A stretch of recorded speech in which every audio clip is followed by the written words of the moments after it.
Let's get it. Let us get it. Welcome back, everybody, to another episode of the Late Night Show with your host, Dr. Kojo. Look at that staccato speech. We're here tonight and we're having fun. We are an hour late. I know. Shame on me. I said six. I've been saying six-ish, but six-ish is not 6:59 California time. That's damn near seven. So yeah, my apologies. Your boy is late, but what did the great Greek philosopher Drake say? He said, better late than never, but never late is better. So obviously I want to be never late, but I got ADHD, so we're gonna take that better late than never. We're gonna take that. So we have a very exciting topic to talk about tonight. Now, I'm so excited to be in the live stream. I just want to say I really appreciate y'all and I'm happy to be here. This live stream, this is so fun to do. Just letting y'all know from my perspective, these things are so fun to do. It's just hard to get here on time. And I was in the house the whole time, but transitions can be tough for those of us who have neurodivergence. So it's not an excuse, it's just an explanation. Your boy will do better. Go ahead and use the comment section to let me know where you're checking in from. Let me see everybody who's here, and then we're going to get into it. We're talking about 4 ways that autism can look like bipolar disorder. Now, you can't have both, okay, but I'm not going to confuse y'all for now, okay? I won't confuse y'all. We'll talk about it. We're going to get into the nitty gritty. And this is also a good time for me to mention that I will be live in Houston, Texas on April the 26th at the All Jokes Aside Comedy Club. April the 26th is going to be the kickoff for the big Neurodivergent Comedy World Tour. And there's no better town to kick this tour off than Houston, Texas. For ticket information, hit the link in the bio, and I hope to see you there. I hope to see you there. Okay? And for those of y'all here on the live stream, thank you for your attention. Thank you so much. I appreciate y'all, and I love y'all. Okay? I love each and every one of y'all. See the love coming in from TikTok. Nani's Place, what's up? Chloe, Thumper Bunny, Australia in the house. Anelli has ADHD too. Hanaya, Aurora, good to see you. Good to see you. Now, Novelty is the first comment, so let me give Novelty that love. Novelty's checking in from California. I'm so excited to find this live. I watch all your content. Okay. You gonna make me dance. I'm blushing. Can you see? I'm blushing right now. You're making me blush. Stop it. Thank you so much for the love. We have Kashta checking in from San Bernardino, diagnosed bipolar 2 and 99, ADHD and 08, autism in 2022. Kashta, thank you for sharing. I appreciate you. Thank you for sharing. Kasha, it says that I froze. Did I freeze? I hope I didn't freeze. If I've frozen, let me know. Let me know. My internet has been tripping. I don't know what's going on with my internet, but it has been tripping. So let me know if y'all can still see me. But Kasha, thank you for sharing. And yes, you can have bipolar, ADHD, and autism. It's possible to have all three.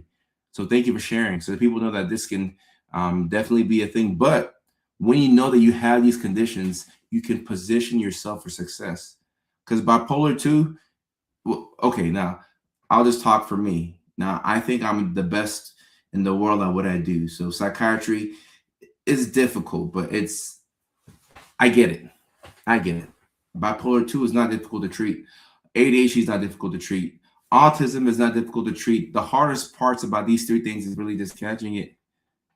Catching it is the hardest part. Florida in the house. Alaska in the house. Okay. Leilani, our moderator, checking in from New York City. New York City in the house. Calgary, Alberta in the house. And sometimes our psychiatrists don't know our diagnoses. Like we're all human. So even those of us who are paid to know may not know. And yes, anxiety is, it comes with all of these almost always. British Columbia, Canada in the house. Washington, D.C. in the house. Bipolar 2 is hard to catch. I think Bipolar 2 is the hardest to catch out of all of them. It's and I'm good at what I do, but Bipolar 2 is hard for me to catch. It's hard for me to catch. So I'm admitting that. Lou says, have you been diagnosed with anything? What haven't I been diagnosed with? I got everything.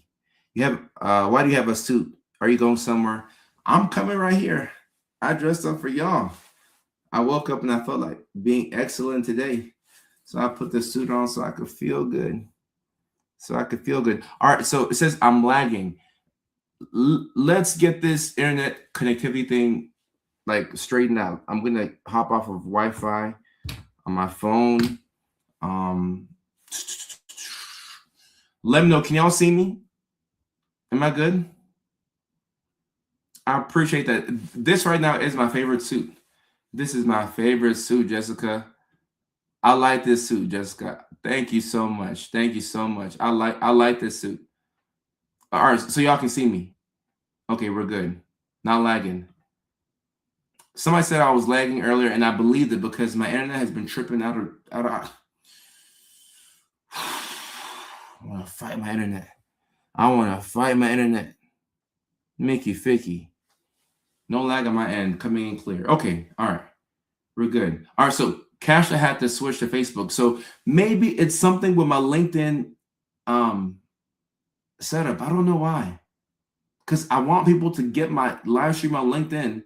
I know LinkedIn is for, being professional and, I'm wearing LinkedIn attire today, but I'm not the most professional. I'm a professional, but, I'm me.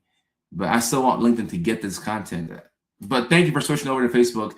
We are not experiencing any issues on Facebook Live. To my knowledge, there's no issue on YouTube. Like my YouTubers are commenting, and I appreciate that. I try to make my content things that you can have a fifth grader watch and get it. So I like the fact that people are understanding the content and that it's very shareable. TikTok, we're not having any issues. TikTok, I see Casey just switched to fiber internet and is life changing. I might need some fiber in my internet too. My internet constipated, Casey. Let me get some fiber in my internet. Hello, Lawrence. Lawrence says you're cleaner than the Board of Health. I don't know how clean they are, but okay. It says you may need to change the file size. No, this is regular 1080p, so I don't know what's going on. This is like regular HD. It's not like super. I don't know. So it's freezing a little bit on YouTube. It does freeze for a moment. All right, my TikTokers, let me know. Am I freezing? Am I freezing on TikTok? Am I freezing on TikTok? And Sheehan, I appreciate you on TikTok. I see you. TikTok had the video lag too. So Chloe's telling me that I was. All right, so now people are saying that nope. Audio is good. Video is choppy. Why am I choppy, twin?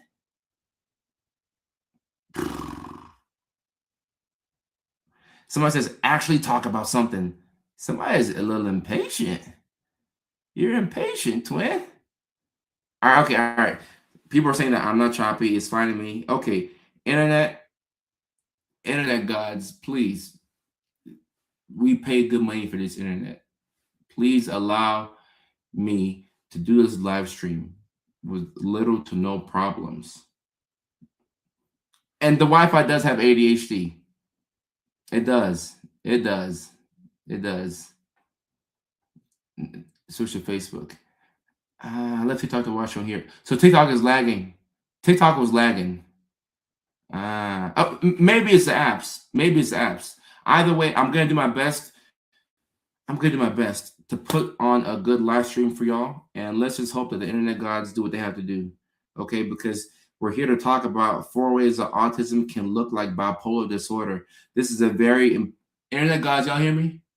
This is a very important live stream. So behave. All right. YouTube has autism as well. YouTube got autism and ADHD. Okay. And this is probably what I may have to do, but I hope I don't have to do this. If we're having more issues, I'm gonna go ahead and reboot, and then we'll just come back on here. But let's see if we can go without. Let's see if we can go without. All right. So somebody on TikTok asks, do people with autism end up with bipolar? No, they are two separate things, okay? But they can look like the same thing. All right. And if y'all are new to my content and what I talk about, I am always a big fan of getting a diagnosis, because when you know what you have, then you're not just throwing darts at the wall hoping something sticks. You know, okay, I got bipolar. Okay, I got autism. Okay, I got depression. Okay, I got whatever the heck it is. But once you know what you have, you can put together a game plan, and then you're going to be good to go. That's the biggest problem with all of this. People don't know what they have. Magenta says, I hate that I understand your videos. Then Ann says, I love that I understand your videos. That's funny. And Jessica saying, only if you are 30 women over 30, you end up with all. You can have multiple. You can have multiple. You can have multiple. And I know Jessica said she has multiple. Then my guy up top, I forgot his name. I forgot his name. Uh Kashta. Kashta said he has autism, ADHD, and bipolar. Okay. And somebody says, I was diagnosed with so many things when I was younger, including bipolar. Now I'm 48, and no, it was ADHD. So, right, a lot of times you don't know if it's all three or if it's one that can masquerade and look like all three. And I think I mentioned this before in our live stream, but autism by itself, let's just take autism by itself. Autism alone can look like bipolar and ADHD and anxiety and all these things. Autism, that one condition, can better explain symptoms that look like all three. Same thing with ADHD. ADHD by itself, ADHD is also a spectrum. I don't know what they're going to do for the DSM-6. I don't know if they're going to ask your boy to help out with the DSM-6, but ADHD is also a spectrum. The DSM needs to include the spectrum component with ADHD.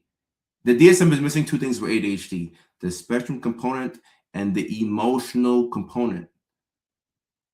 Mood swings and feeling things so intensely is such a big part of ADHD, and we miss that. And for those of y'all who take ADHD medications, myself included, you probably, maybe you didn't know, but sometimes your doctor will say you can take a break from your ADHD meds, because it's not like antidepressants. If you skip a day of your antidepressants, you feel it, whether it's brain zaps or whether you feel foggy. Miss one day of Effexor and come and tell me how good you feel. You don't feel good at all. You're having some silly mood swings. Now, with ADHD medication stimulants, sometimes if you miss it on the weekends, like, you bounce back on Monday when you take it. But one reason why I have started recommending to people, I'm patients, because I can't recommend things to y'all, like, y'all know my patients, but to patients, that it's good to take your ADHD meds every day, is because of the emotional component. It helps you regulate your mood, because ADHD is difficulty regulating your mood, right? And regulating your attention.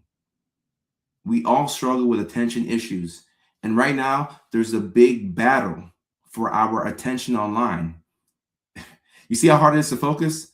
You're watching a movie. Halfway through the movie, you pull out your phone, you start scrolling.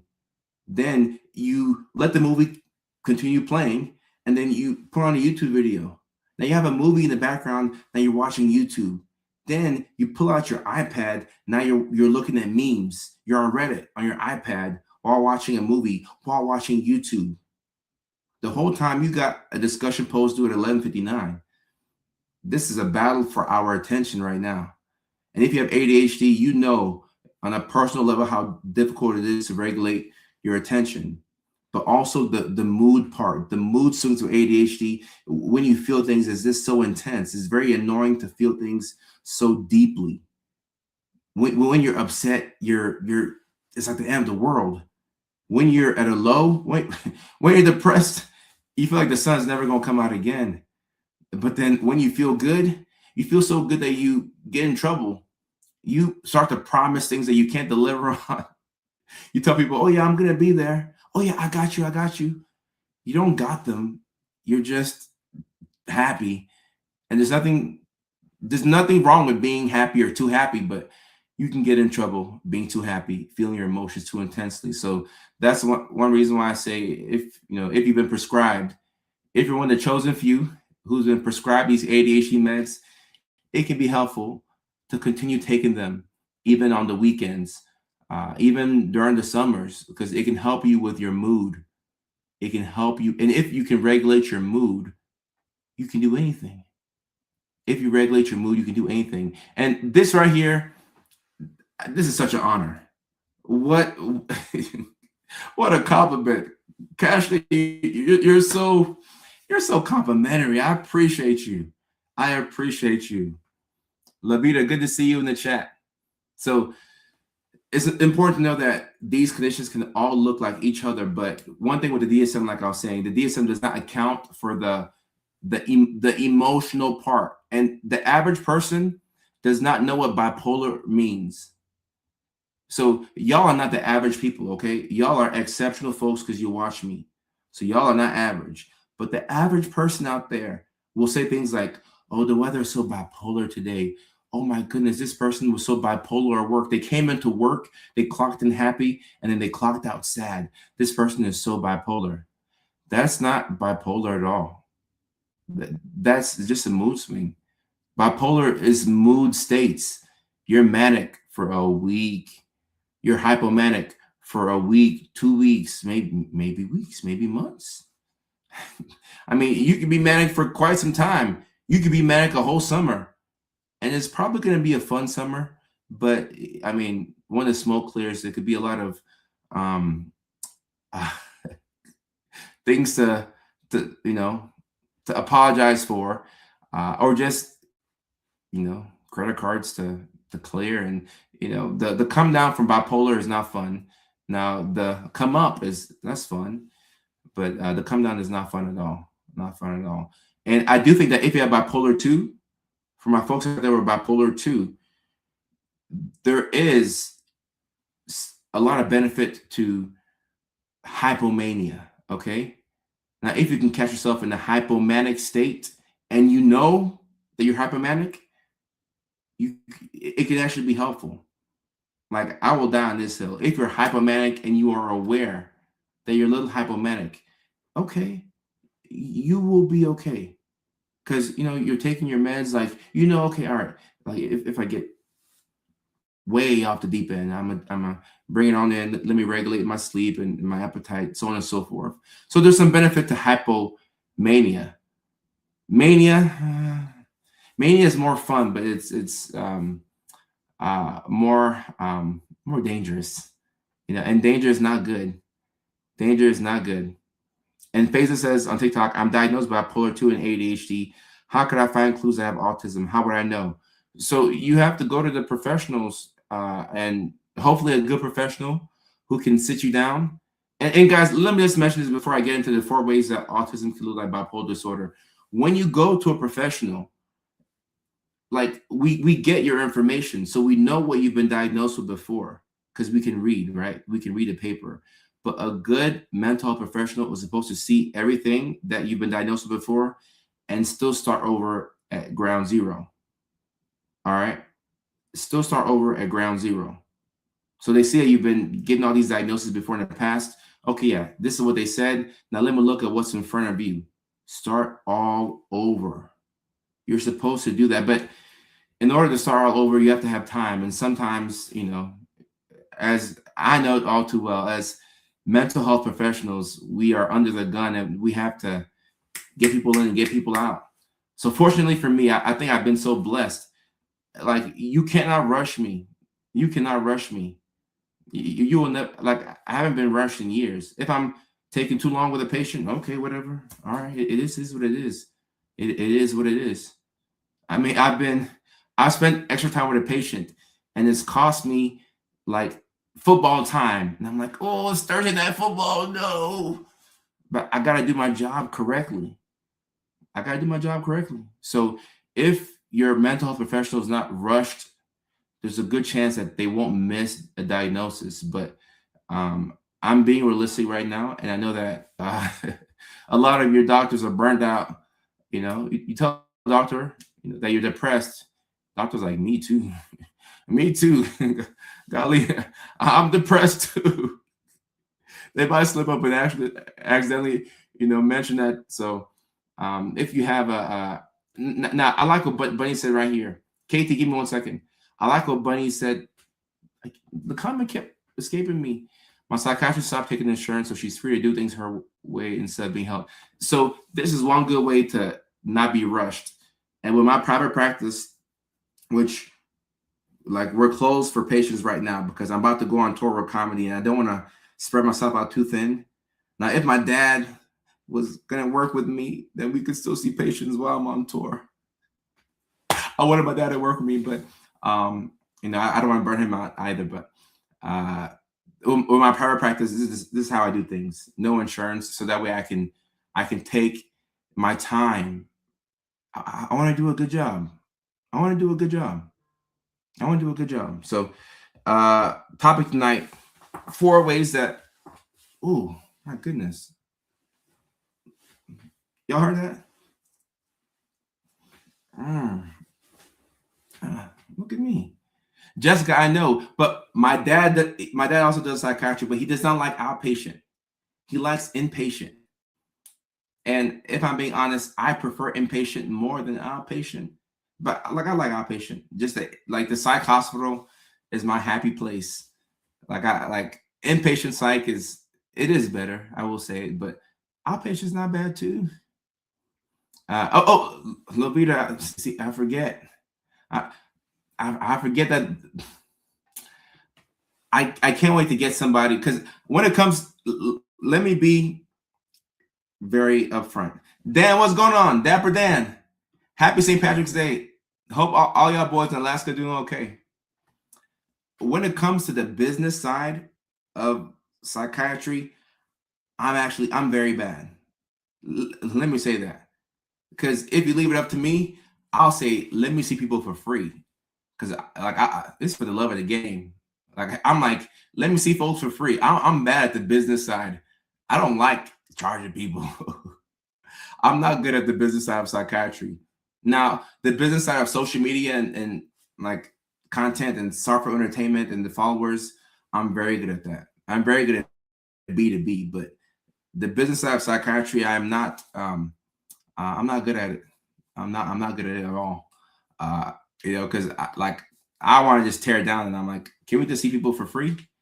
But then you got to pay people, But I do have a vision where we can give at least free to the patients. But I would love to get government grants to where we don't charge people. Like that's what I would love to do. That's what I would love to do, and we will do it one day. We worked with the Biden administration. I was on the social media roundtable. I reached out to the Trump administration. We never heard back from them, but they're busy. They're running the country, so there's no hard feelings. But if the Trump administration is like, whenever they send an email back, like we are here, we would love to work with the government. Lovita, I see you. We would love to work with the government. So, and this is like, we don't talk politics over here.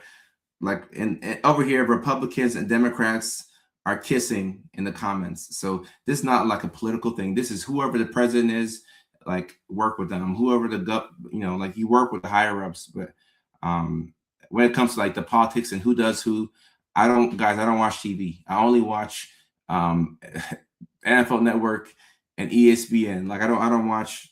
I gotta keep my brain cells right. So yeah, the 4 ways that autism can look like bipolar disorder. Let me put number 1 in here. Mood episodes like burn out. Ooh, I don't know why. I don't just type these out beforehand. Maybe I like just typing them. Okay. You neutral like Switzerland. That's funny. That's hilarious. That's hilarious. Lexi says, I hope you have a wife. I got 4 of them, Lexi. No, I'm kidding. I don't have a wife. Uh, I hope to have a wife one day. Put 7 babies in her stomach. Put 7 babies in her stomach. All right. Okay. All right. Let me put the first one in here. Let me stop joking around. All right. Number 1. Mood episodes can look like neurodivergent burnout. So that's the first way that autism can look like bipolar disorder. All right. So people who don't know what bipolar is, bipolar has bipolar has a couple of different components. You have depression, right? Then you have mania, and then you have hypomania. So depression, which we all know, like sad, I'm sad, I'm very sad, I'm sad, I'm sad. Then you have hypomania, where I'm feeling a little too good. Then you have mania, where you're feeling way too good. It's dangerous, like potentially life-threatening. Not good. I mean, like you feel good, but it's not good. Okay, so those are the mood states of bipolar. And Lovia, thank you for the super chat. I appreciate that. The mood episodes can look like neurodivergent burnout. So one thing that a lot of neurodivergent people, including your autistic people, will struggle with is burnout. And how do you become burnt out? You become burnt out by working really hard on the wrong things. All right. You work really hard on the wrong things. So people forget that in autism, you can have executive dysfunction like ADHD. So in ADHD, we know that you have paralysis, you're stuck on the couch and you're like, damn, I gotta get up and clean the house, but I don't want to clean the house. I gotta get up and clean the house. You can have that thing in autism as well. All right. So it can be difficult to do everyday tasks when you're autistic, especially if somebody messes up your routine. Then it's like even worse. It's like somebody's really throwing you off. They are really throwing you off. Okay. They are real. It's throwing you all the way off. So if you're experiencing neurodivergent burnout, what is it going to look like? It's going to look like depression. Okay. In fact, burnout and depression look the exact same. Like they look exactly the same. Like you're low on motivation. It's hard to get out of bed. You're feeling sad all the time. You're questioning parts of your life. You're wondering why things aren't going your way. Your mood is super low. You're very low vibrational. You're isolating. You're not leaving the house. So they look the exact same. The difference is that burnout is a result of your external environment not agreeing with what you want to do internally. So burnout could be you are at the wrong job. And what do we know about the unemployment rate with autism? Half of autistic adults over the age of 18 are unemployed. That's 50%. That's crazy. So if you're autistic right now and you are employed, you don't have to be the best person at the job, okay? If you're autistic right now and you have a job, you're doing a really good, you're doing great in life. Even if you're working the fries at McDonald's, in every job has integrity. I don't care what you do, but if you're autistic and you have a job, you're doing a good job. You're doing a good job by having a job, because half of autistic individuals over 18 are unemployed. So you have the struggle of, okay, I want to work because I don't want to be evicted. But at the same time, the work is killing my soul. So I have to choose between the work that's killing my soul or going back home and living with your parents. And when you go back home and live with your parents, yeah, I mean, it's free, right? Like, but you pay with your mental health. It's kind of hard living with your parents. You know, like if you have parents that you can live with, like you are blessed, but it can be hard having to, move in with your folks, and it's just hard, right? So you're like, all right, I want to work for myself. Like, let me work, let me have a job. I want to work. but the work is killing your soul. And it's not back-breaking work, but mentally it's killing your soul. It's just difficult to be at work and to deal with people and to deal with rules that maybe aren't explained to you. Now, if somebody explains the rule to you, it'll make more sense. But if it's not explained, then it's like, all right, I don't know why we're doing this. This is not even the most efficient way to do this job. But why are we doing this again? Oh, because we want to get paid on Friday. Gotcha. All right, cool. I'll keep doing it.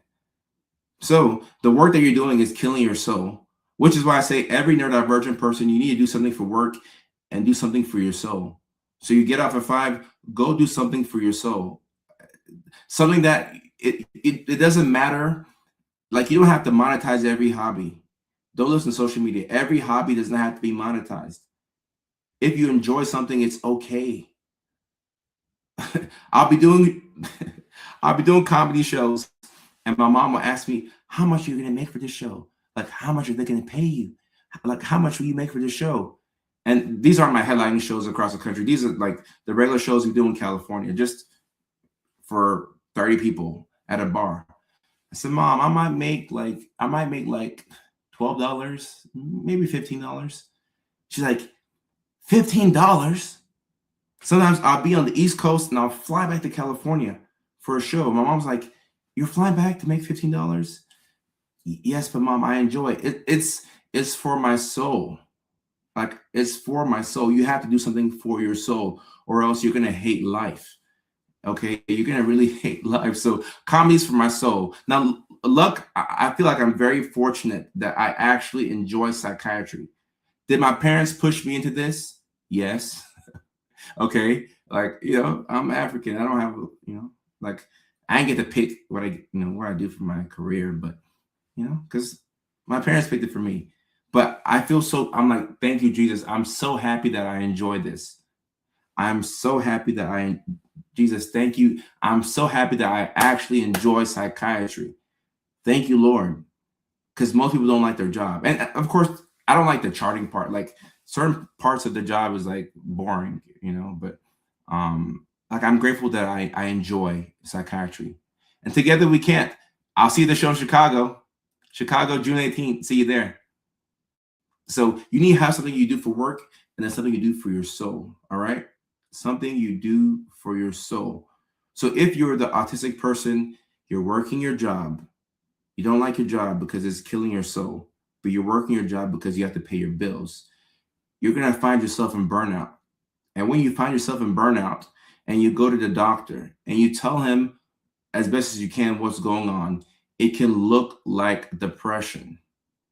It can look like depression. And in bipolar disorder, you have depression.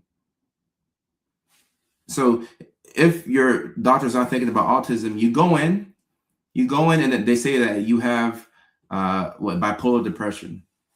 So they'll say, okay, you got bipolar depression. So we're going to give you an antidepressant, but then we're going to give you a mood stabilizer as well, because we don't want you to go into mania because you have bipolar depression. That's how you treat bipolar depression.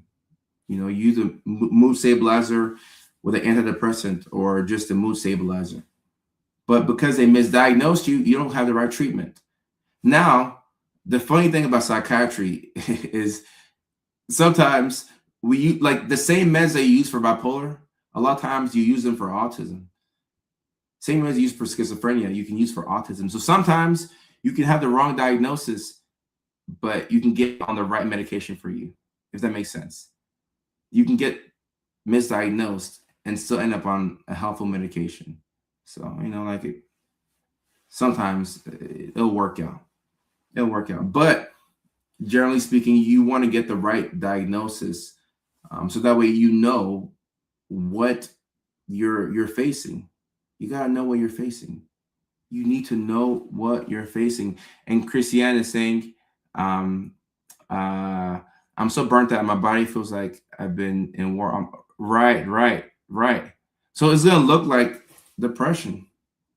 It will look like depression. So depending on what you tell your doctor, and even if you tell your doctor exactly what's going on, they could be confused. They don't know if it's like bipolar or if it's autism. And there is a way to find out if like what's what. You would do a mood disorder questionnaire. You would do, ask, screen for depression, screen for ADHD, screen for a thought disorder like schizophrenia. And then if you think that somebody's autistic, like if you really have a strong inkling that they have autism, then you should send them off for an autism assessment. Or if you know how to do it yourself, then bring them back in a week or two, and then do the autism assessment. So that's like the real way to find out. And that's because we're a society that wasn't built for us. We have to constantly, ooh, love the show right here, Leilani. Love the show. This really makes sense.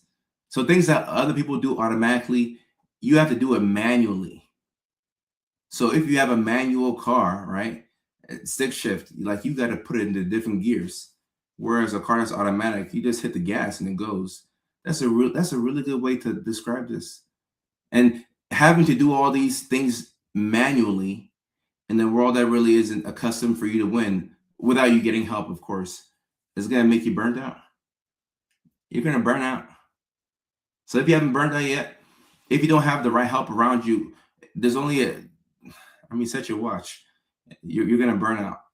And I'm not praying that you burn out, but I'm just saying that without the right help, the burnout is coming. The burnout is coming, unfortunately.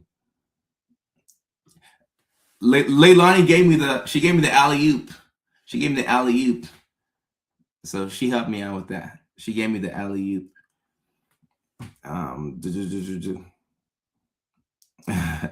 I'm seeing a lot of questions on TikTok. I'll answer questions at the end, but if I see a question that's compelling, then I'll get into it. But I've seen a couple on TikTok. Like somebody said, "Are relationships harder for me?" Yes, they are.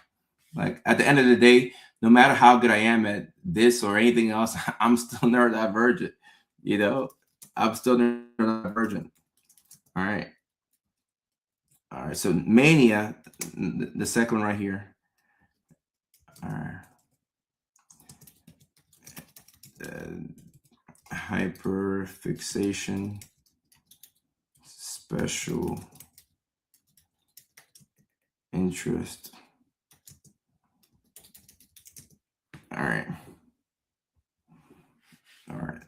Intensity.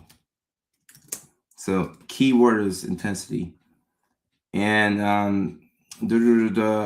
yes, all those meds can be used to treat bipolar. The person who asked that, all that can be used to be treat bipolar. And for autism, I think you have two FDA approved ones, risperidone and Abilify. But just because something's FDA approved doesn't mean that that's the only thing that can treat it. It's kind of confusing. But all right, so second way that autism can look like a bipolar disorder. All right, mania can look like an extended hyperfixation / special interest session, and the key word is intensity. All right, so if you know somebody who's bipolar and they've gone manic, or if you have, if you're self-aware and you realize what becoming manic looked like for you, you realize that when you're manic, you can hyperfixate on certain things. So some people who have like religious delusions, when they're manic, they'll get really into like spiritual things. Like they'll start getting deep into like God, and then they'll start talking about different parts of the Bible or different religions. Like they become so enthralled with religion, and it can look like that's somebody's special interest or a hyperfixation, but it's really it's delusional ideation. You become so obsessed with this one thing. And the key, what you want to look at is you want to look at your baseline behavior. So when you're not manic, like, are you that spiritual? Are you that preoccupied with, certain things like the government or conspiracies? Are you like that deep into it when you're not manic? That's what you should look at. Because when you're at a baseline, you're not that. You might be a, religious, person who you like to say theology, or you like to, study government or conspiracy theories. Like you'll watch a documentary every now and then, But when somebody's manic, they become all the way deep into it, like all the way. And they can look like a special interest. So the question is it a special interest and something that you're just researching because you genuinely love that thing? Or is it delusion? Very difficult. And like Christianity is saying right here, my current obsession is astrology and psychology, right? So let's just say Christiane is autistic, all right? If she's autistic, this is a special interest. I love astrology. I love psychology. I love it. I love it.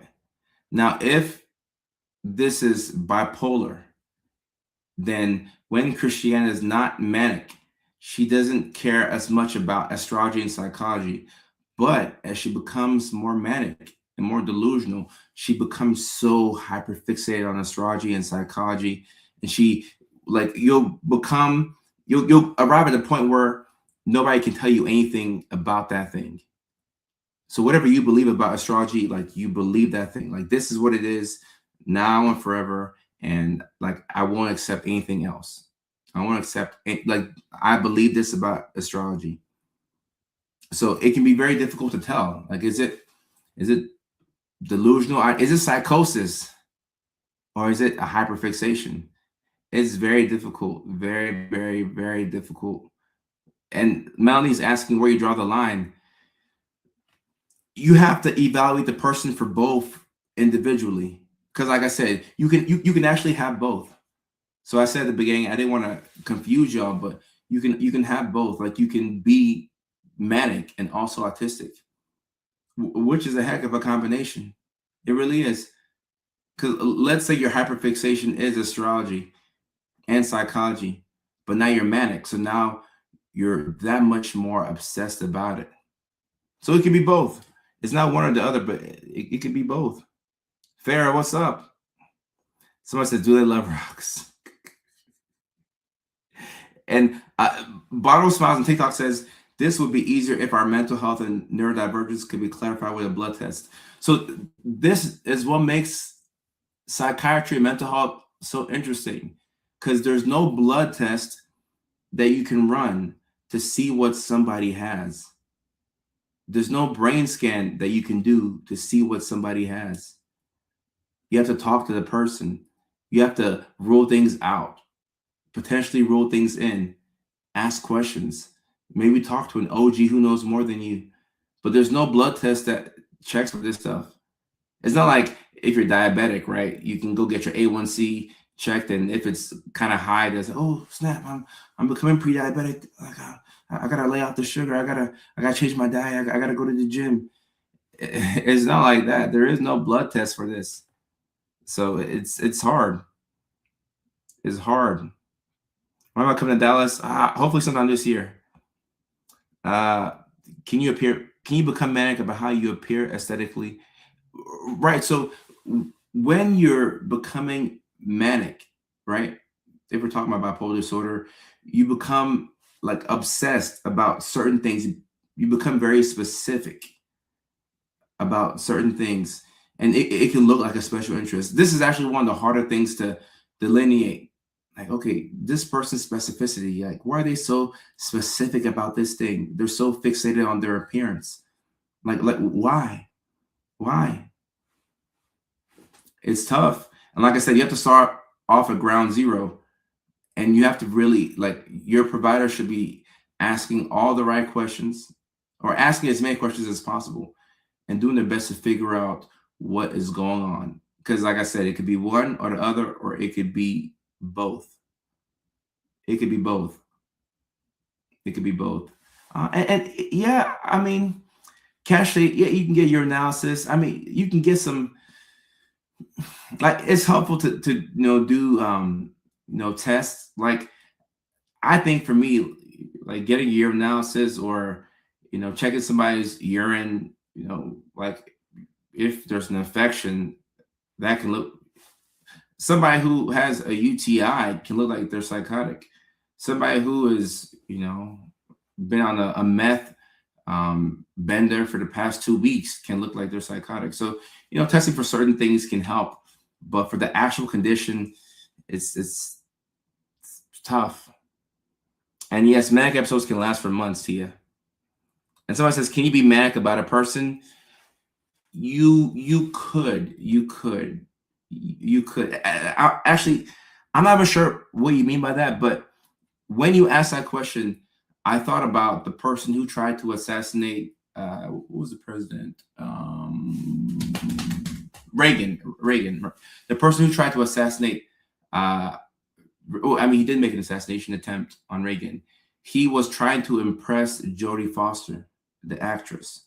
So, in an attempt to impress this actress, who's in Hollywood, doesn't know who this guy is, he thought, if I take out the person who is running the country, that will surely get her attention. Now, it did get her attention. Okay, luckily the president lived, but those were delusions that he was having. He was having delusional ideation, and he was hyperfixated on the person. And I'm sure that's Hinckley is his name. That's correct. I'm sure that there's an aspect of limerence to that, but I think it's a step further. It's not like a lot of times limerence won't come with psychosis. You'll just be overly fixated on a person. But when you throw in the psychosis and this belief that this person is supposed to be with you, and maybe you can send this person special messages like from your brain to their brain, or I'm going to impress this person, like it becomes pretty yes, delusions of grandeur. Yeah. And a lot of people have those delusions where they'll say, okay, I'm best friends with the president. I know Elon Musk, or somebody that maybe they could know that person. Like, who knows? Maybe you might know the president. Maybe you grew up with the president. Who knows? But more times than not, it's a delusion. It's a delusion. This one right here is pretty niche. This one right here, I think, is very interesting because most people don't think about this one right here. Sensitivity. I'm like, how do you spell sensitivity? I lost it for a second. Sensitivity. Sensitiv.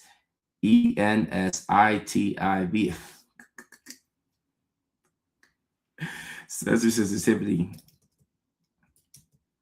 All right. During Mac episodes. All right. This right, number 3, the third way that autism can look like bipolar disorder. Let's look at sensory issues. All right. So if you look at autism by itself, autism is one of the conditions where you're very sensitive, like when it comes to your senses. The autistic person who is in a room where people are talking too loud, or somebody's chewing their gum too loud, or maybe people are laughing in your ear, that's going to really, really, really, really piss them off. And this normally leads to mood swings. And it's hard for people to explain, because what do you mean I don't enjoy Uber rides? Because even when I tell the Uber driver that I don't want to talk, they're still talking to me, and now I'm just more frustrated. What do you mean I go to a party and the music is just way too loud and the lights are way too loud and I can't adjust it, so I have to leave? Sensory overload is unfortunately a big part of autism and ADHD, but very much autism. Sensory overload and being sensitive to things that other people can just shrug off their shoulders. And I mean, you can't feel bad about this. Like, this is part of autism. Lights too brown. I said brown. I mean, I made up a word. Bright and loud. Brown. Lights too brown. Lights too bright. Music too loud. There's a weird clicking noise in the area, and it's just disturbing you. And like Kat is saying, my sensory issues are unbearable. It really is, I mean, the worst thing in the world. You went with somebody, a friend, to a party, but they drove. You get there 5 minutes after getting there, you want to leave, but your friend wants to stay for an extra hour. Oh, heck no. You're stuck at the party. This is why I always say figure out like a backup mode of transportation, or maybe you drive yourself. Like, I don't let people drive me to parties or events where I can't just leave. Like, I need to have an exit strategy, because you're going to feel like it's the worst thing of all time. Sensory sensitivities are a big part of autism.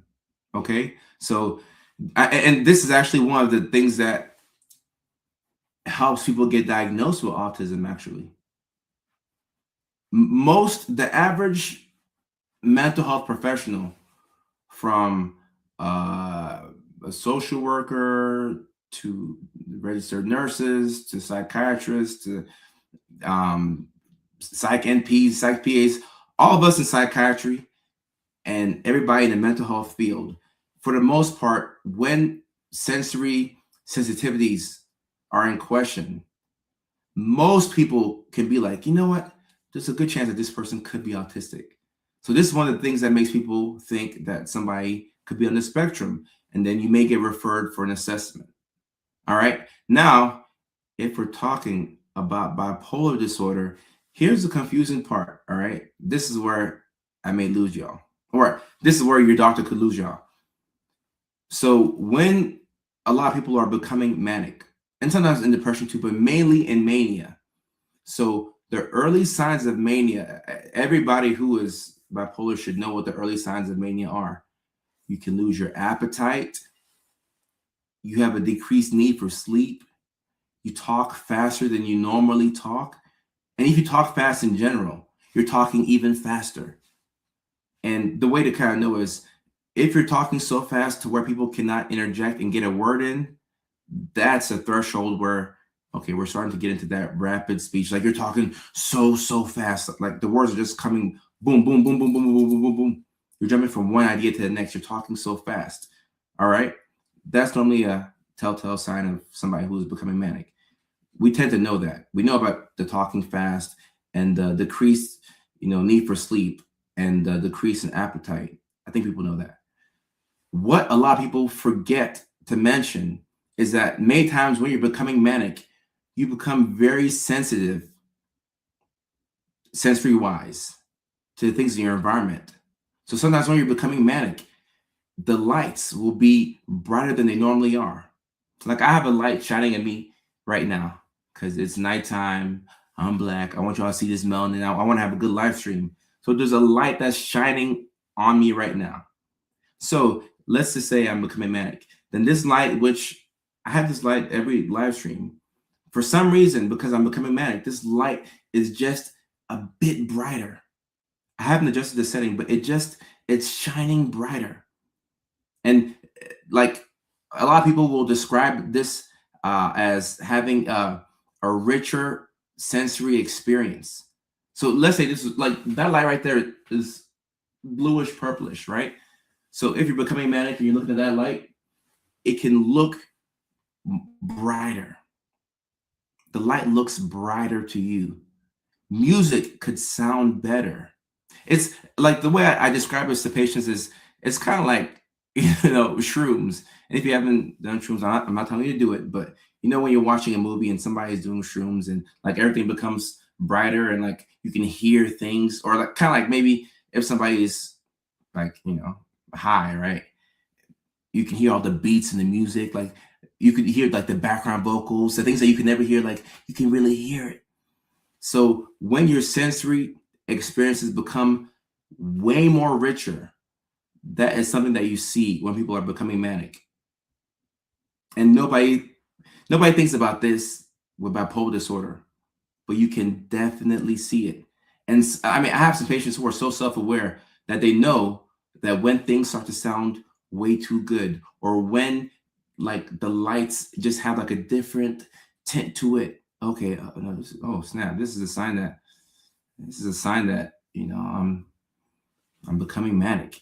And in my opinion, I see this as your perception of things is starting to shift. All right. So your perception of things is starting to shift. And like if you become like really manic, right? Like like not hypomania, but like mania, like full-blown mania. A lot of times you cross over into psychosis, and psychosis is a break from reality. So now you're hearing things that people aren't hearing around you. You're seeing things that people cannot see around you.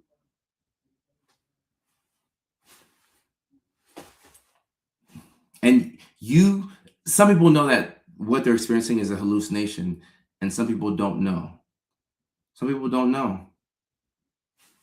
Like, am I manic, or is it just a really, really, really bright room? And I like this right here. I know I'm becoming hypomanic when my body sensations increase significantly. All right, you become more aware of how your body is feeling. And she said a significant increase. So these are all good things to understand about yourself. And like, let's say you know that you have bipolar disorder, then you know that when you start to feel this way, you can put together a game plan for this. Yeah, and the majority of people with bipolar take medications on a daily basis, but there are some people that take meds. I have some patients who take meds on an as needed basis. Like they don't want their mood stabilizers, but like they know the early signs. So if like your hands are becoming more tingly, or things are becoming super bright, your appetite's gone out the window, you can't sleep for whatever reason, like you just cannot sleep, then they're like, oh snap, okay, all right, I'm becoming manic. Let me go take my as needed mood stabilizer, take it for 2 weeks, and then like it's the same meds that they would give you at the psych hospital. So this is why it's good to know. Someone said light up time. And a good question here on TikTok. Someone says, doesn't psychosis require hospitalization? Does this occur after both hypomania or depression? So if it's hypomania, by definition, you would not have psychosis. But sometimes you can be depressed and be psychotic. You do see it sometimes. Psychosis does not automatically require hospitalization. I think y'all will be surprised to know that there are a lot of people amongst us who are in psychosis, like right now. Like a lot of people live with low grade psychosis, and it's not always bipolar. So sometimes, not to confuse it all even more, but sometimes you can just be autistic and maybe have some paranoia. Like trauma can cause some paranoia too, but in that case, it'd be coming from trauma. But it's a lot of people, and I like what Leilani is saying. There are different levels of psychosis. So when psychosis prevents you from keeping yourself safe or keeping other people safe, then yeah, you definitely have to go to the hospital. Facts. There's no way around it. When psychosis is leading to property destruction, or there's like an imminent threat of harm to yourself or somebody else, yeah, it's time to go to it's been time to go to the hospital. But there are some people who are pleasantly psychotic, and I don't know if pleasantly is the right adjective for it, but some people who have delusions, and like it doesn't make them gravely disabled, right? Let's say they have delusions where they feel you know like me and the president, like our best friends. Like I can call him right now, and he'll pick up. Okay, all right, cool. Like if you believe that, you're not harming nobody. You're not harming anybody. Or if you feel like they have a special relationship with the people from the dead, or I can call up Nipsey Hussle right now, and like I can channel people. Like it's not harming anybody. You can't send somebody to the hospital for that reason. Or I mean, even like religious delusions, and those are really hard because like all of us like who are Christians, like we talk to God, so it's really hard when it's like the religious stuff. But if somebody's like, I can talk to Moses, or I'm getting special powers from God or the devil, if they're not acting out on them, then like you get sent to the hospital, and like they're not hurting nobody, they're not hurting themselves. And like Lovia is saying, even if you're hearing voices, a lot of people hear voices, and like if you look at them, like they'll be laughing to themselves. Like you can see somebody who is, it's what you see this a lot with like substance use. Somebody who's just like in the corner, like laughing to themselves, like having a conversation with themselves, like, oh, like yeah, okay, yeah, yeah, like having a full blown conversation with themselves. If they're not hurting anybody, you can send them to the hospital, okay? But now with the the voices that you hear, if you're hearing instructions, like when they're command hallucinations and it's telling you to do things, like maybe hurt somebody, hurt yourself, like that's when you worry. Like actually, that's the biggest worry of them all. And you're supposed, like, people in our position, like Lobita is a great provider because she's going to ask about this. Your doctor's supposed to ask you if like if you hear things and people are telling you to do things, like command hallucinations. Because if people are telling you to do things and hurt yourself and hurt other people, okay, then yeah, yeah, we hospital time, hospital time. And not in like, oh, let's lock you up, but like to keep you safe, right? To keep you safe, you want to make sure that you're doing well, taking care of yourselves. And sometimes if you feel like people are talking bad about you all the time, this is actually, in my opinion, a pretty early sign of psychosis. Like if you have this feeling that, like, you walk into a room and people are like, everybody there hates you. You walk into a room and people, like, they're not looking at you, right? Now you could walk into a room. I mean, you could be hanging out with some mean girls, and you walk in and they're like, look at her, look at her. I mean, who knows? Or you could be hanging out with some mean guys who are laughing at you, laughing at your shoes, and like, yes, that could happen. But by and large, if you walk into most rooms and you feel like everybody hates you, or they feel like your friends like have some secret agenda and then they're out to get you, like that right there, that's paranoia, paranoid delusions. So that sort of thing is uh, bipolar. And once again, if you're seeing that with this, not now, if you're seeing all of this and then your sensory experiences are different, you will lean towards bipolar. Now, if you're not dealing with signs of psychosis and you're not talking faster and your speech hasn't changed and your appetite hasn't changed, and like, then if you find yourself being so annoyed by, like, the lights or the sound, or you're in sensory overload, then you think more so towards the neurodivergent autism and related things.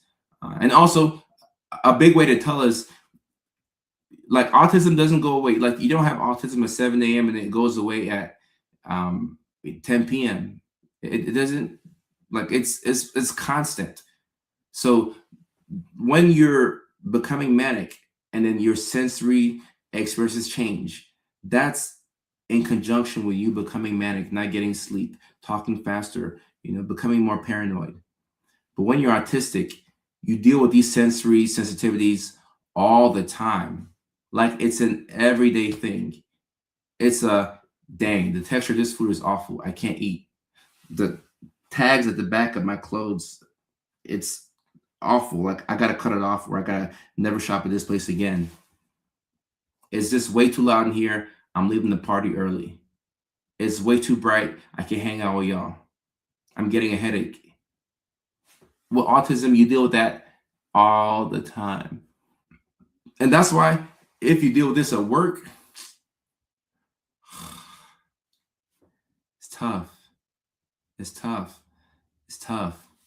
And like Leilani's saying, psychosis can happen because of, like, you can take, I mean, like steroids. You can be prescribed steroids for a medical condition, and it can make you be psychotic. So a lot of things can lead to psychosis. Don't do silence. Oh, Andrew, interesting, interesting.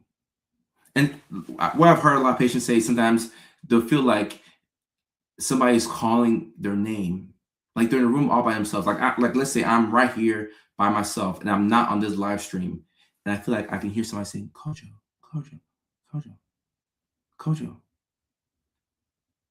Kojo." That's somebody's calling me, but I'm the only person in this room. That can be scary. I'm the only person in this room. I'm the only person in this house. All right. Now, if I had a girl in the living room and I forgot that she's there, I'm like, oh, thank God. I thought I was hearing things, but that's not the case. So if I heard my name, then like it would be a perceptual disturbance, right? It's not there, not there.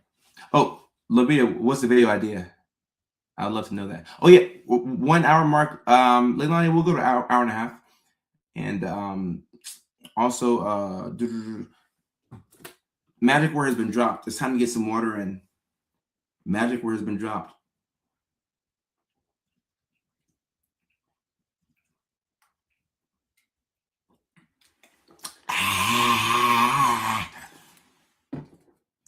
Cole, I'll answer questions at the end, but like I'm just like answering questions like in between and throughout. Why am I having girls? Because girls want to have fun. Oh, girls just. But Melissa, this is accurate. Like hearing a baby cry and no baby around, that's psychosis right there. That's psychosis. And let me mention this right here. If you're hearing voices, or if your friend is hearing voices, you reassure them and you have to validate their experience. So, like many years ago at the psych hospital, when I started working at 20, when was it, 2013, 2015? 2015, yeah. No, 2014. Wow, I've been at the psych hospital for over a decade. So 2014, when I first started working at the psych hospital, we were taught that when somebody's hearing voices or experiencing psychosis, you don't challenge them on it. So you say, "Oh, like I understand that you're hearing voices, and I understand that that's your reality. Nobody's here, but I understand that you're experiencing this, and it can be very disturbing. You know, so you talk them through it. You don't make them feel bad for hearing it, but you just acknowledge their experience. And then once they're good and stable, the next thing to do is to get help. Um, and I mean, for psychosis, like I don't see any way around this without medications. I hate to go straight to meds, but sometimes it's like, I mean, if somebody's hearing voices, like we got medications for that. We got meds for that. So that'll definitely be a situation where you get some meds. And look, yeah, I got ADHD. Sometimes we'll do that. Some like I have done that before where let's say maybe I'm dating somebody or like there's a girl over and I start playing video games and like she's in the other room. Depending on like what game I'm playing or how deep I am into it, I'll forget that she came over because I'm trying to win a national championship on the NCAA. And I'm like, oh damn, like she wanted to watch a movie. Oh, okay, all right. I got one more game in me. One more game in me. One more game in me.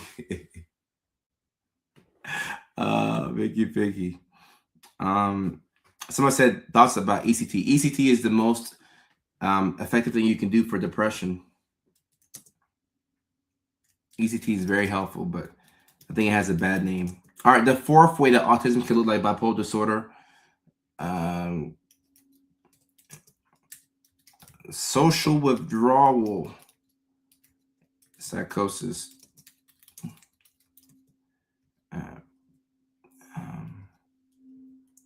It can look like autism. There's skill regression, burnout, isolation. And like as I was making, I love parallel play. Like this, I mean, this turns me on so much. When a girl comes over and she's on her laptop and I'm playing video games and like I don't have to entertain her. I love it. I love it. I love it. I'm like, oh, I can just like play my game. I can just play my game. Oh, I've won 12 national championships at Alabama. I'm working my 13th right now. I can't wait until I can hop back on the game again. All right, the fourth way that autism can look like bipolar disorder, social withdrawal psychosis can look like autism, skill regression, burnout, isolation. So I'm and guys, I feel like I have to go back and make some of my old videos all over again because I have talked about everything, but I got to go back and I have to go back and give you all the classics. I think I have to go back and give you all the classics because and yes, I'm a kid at heart. I'm never gonna grow up. I'm never gonna grow up. I'm just a big kid. I saw Bam beat Kobe's record. I wasn't happy about it, but I saw it. Um, with my early videos, I actually I think last year I made a video talking about the early signs of psychosis. Either way, I have to go back and give you all the classics because early signs of psychosis, it's important to know, right? Not just because it's in bipolar disorder, but you can also see it in schizophrenia, right? Early signs of psychosis. One of the signs is social withdrawal. Okay. You see this in bipolar and in schizophrenia and psychosis in general. And there's a couple other things like you could see. Sometimes you see poor hygiene, worsening hygiene, not taking showers, not caring for yourself. We see that a lot with schizophrenia and psychosis, but social withdrawal is definitely an early sign of psychosis. All right. And let's say somebody is manic, all right, or they have schizophrenia and they're dealing with psychosis. It'll be difficult to tell whether this is psychosis that's coming from social withdrawal, like I'm removing myself from society because I'm experiencing psychosis, or if it's autism, because there's many parts of autism that will make you isolate. There's a lot of parts of autism that will make you isolate. So skill regression, when you go to that work that you don't like, the job that you don't like that you have to do for like to maintain a living, and you hate it, and it's killing your soul because you have to laugh at unfunny jokes and do small talk and ask people about the weather. It's killing your soul, but you have to mask. So you have to go to work and you gotta laugh and ha ha ha ha. You know, like you have to like die out laughing to make people feel happy. And the joke isn't funny. But if you're not laughing, you're gonna stick out like a sore thumb. So you're like, oh, like you start having you don't even laugh like that in like in real life. You don't even laugh like that, but you're just laughing because you see other people laughing. So now you're laughing, you're doing all these things that are not natural to you. Guess what? These things can lead to chronic illnesses. Okay, it can lead to regression of your skills. It can burn you out. And when you experience skill regression, it's very embarrassing. The fact that you were able to cook and now you can't cook, or now you have a hard time cooking, or you have a hard time even showering, bathing yourself, you can't clean the house. You could do 3, 4 things in a day. Now, doing one thing would be a miracle. Driving has become hard for you. You become super anxious while driving. You can't even merge onto the highway because, like, your nervous system has been in chronic fight or flight. It's like your nervous system got into a fight with Mike Tyson. It's like every day your nervous system wakes up and you have to fight Mike Tyson. I'm talking about prime Mike Tyson. I mean, like you're burnt out. Skill regression, burnout, isolation. So a lot of autistic people's favorite place is the house. And there's a lot of reason to like the house. When you're home, like it don't cost you any money. You know, you go outside, outside costs you $75 at a minimum. Like you're gonna pay something by going outside. Like it is expensive. So inside is pretty cool, but a lot of neurodivergent people, especially autistic people, like to be inside the house because you can be yourself in the house. You don't have to be anybody else. You can be yourself. And sometimes you have to remind yourself that you have to leave the house at regular intervals. You gotta leave the house every now and then. Yeah, not Jake Paul, Mike Tyson, like right, like back in the day, like prime Mike Tyson, like biting Holyfield's ear, Mike Tyson. Like that Mike Tyson has been punching your nervous system for years and years and years. So now you have only the energy to wake up, maybe get you a shower, if that. Sometimes when we're bed riding, we don't take showers. Like when I'm bed riding, sometimes I don't take showers. It's like you need a reason to leave the house. All right. So if you're isolating, it can look like social withdrawal. So you go to the doctor, you tell them that you've been isolating, that you show up to this appointment, but this is the first time that you left the house all month. Okay.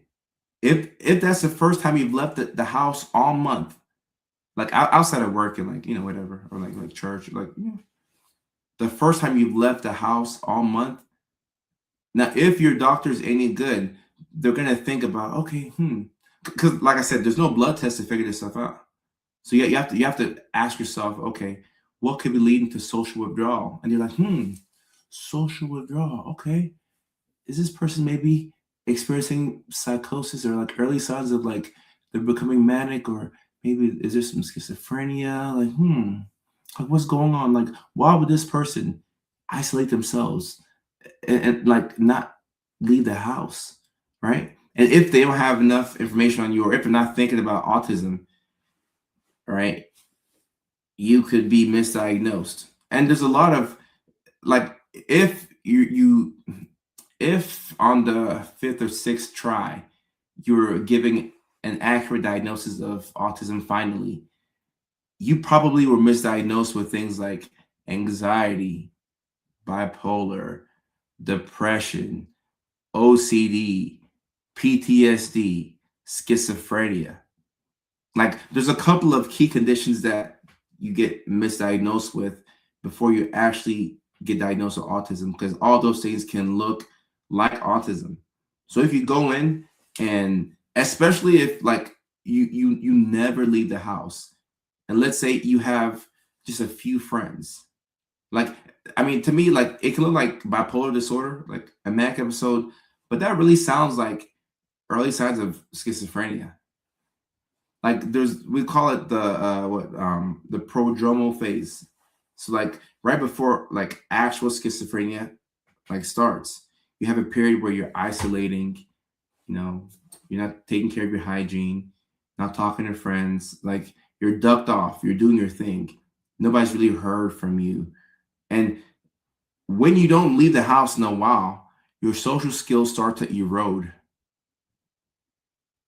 Like I've noticed that. Like if I've been at home for like just even 2, 3 days in a row without leaving the house, I go to the grocery store and somebody asks me a question. I'm like, yeah, yeah, yeah, the ketchup over there.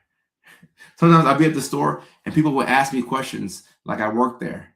Where's the cereal at? I'm like, oh, aisle 17. Like I'm not gonna tell you that I don't work here. I say, oh, cereal over there. And like go over here for the milk. Like I'll just answer your question.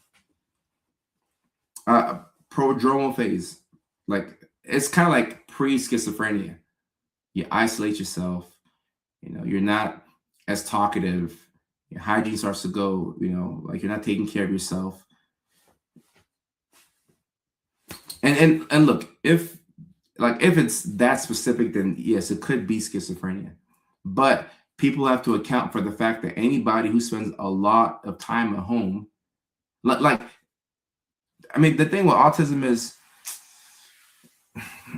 like there are certain things you should be looking for as a professional provider. So like when I'm like I remember I had a kid who, how old was this kid? Kid was I think like second grade, like 7 or so. No.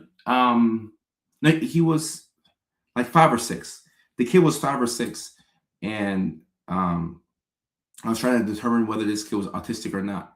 And one question that I asked was, or I asked the mom. I said, "All right, so if your son is given the choice of playing with other kids kids that he likes, brothers, cousins, friends.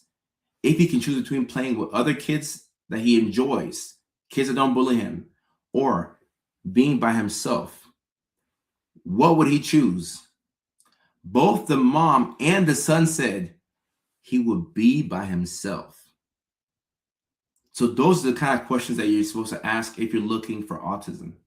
Because most autistic people, if you give them a chance to go out into the wild and frolic with people or to be by themselves, 90% are going to choose to be by themselves.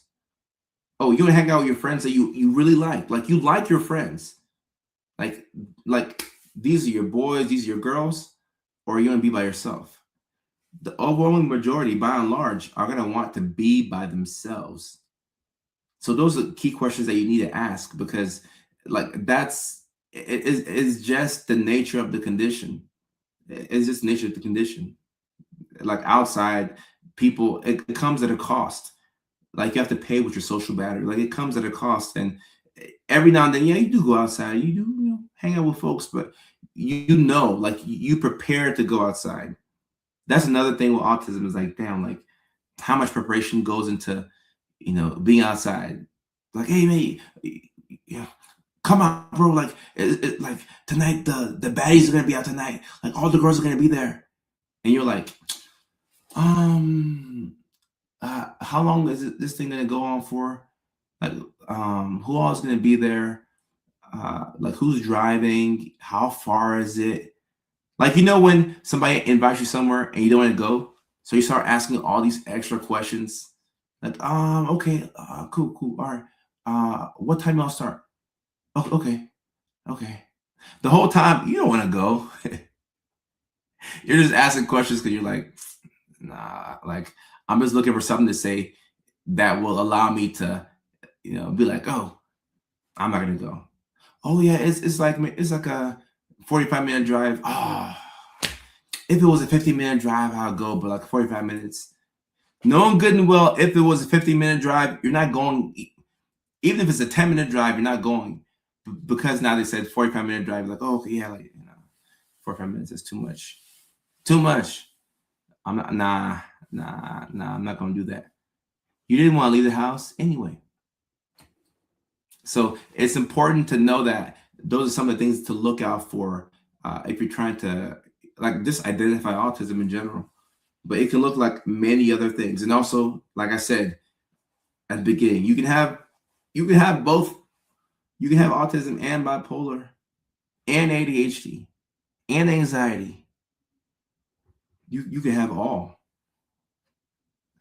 Right, and no, seriously, like that's one thing that I will definitely mention at these shows.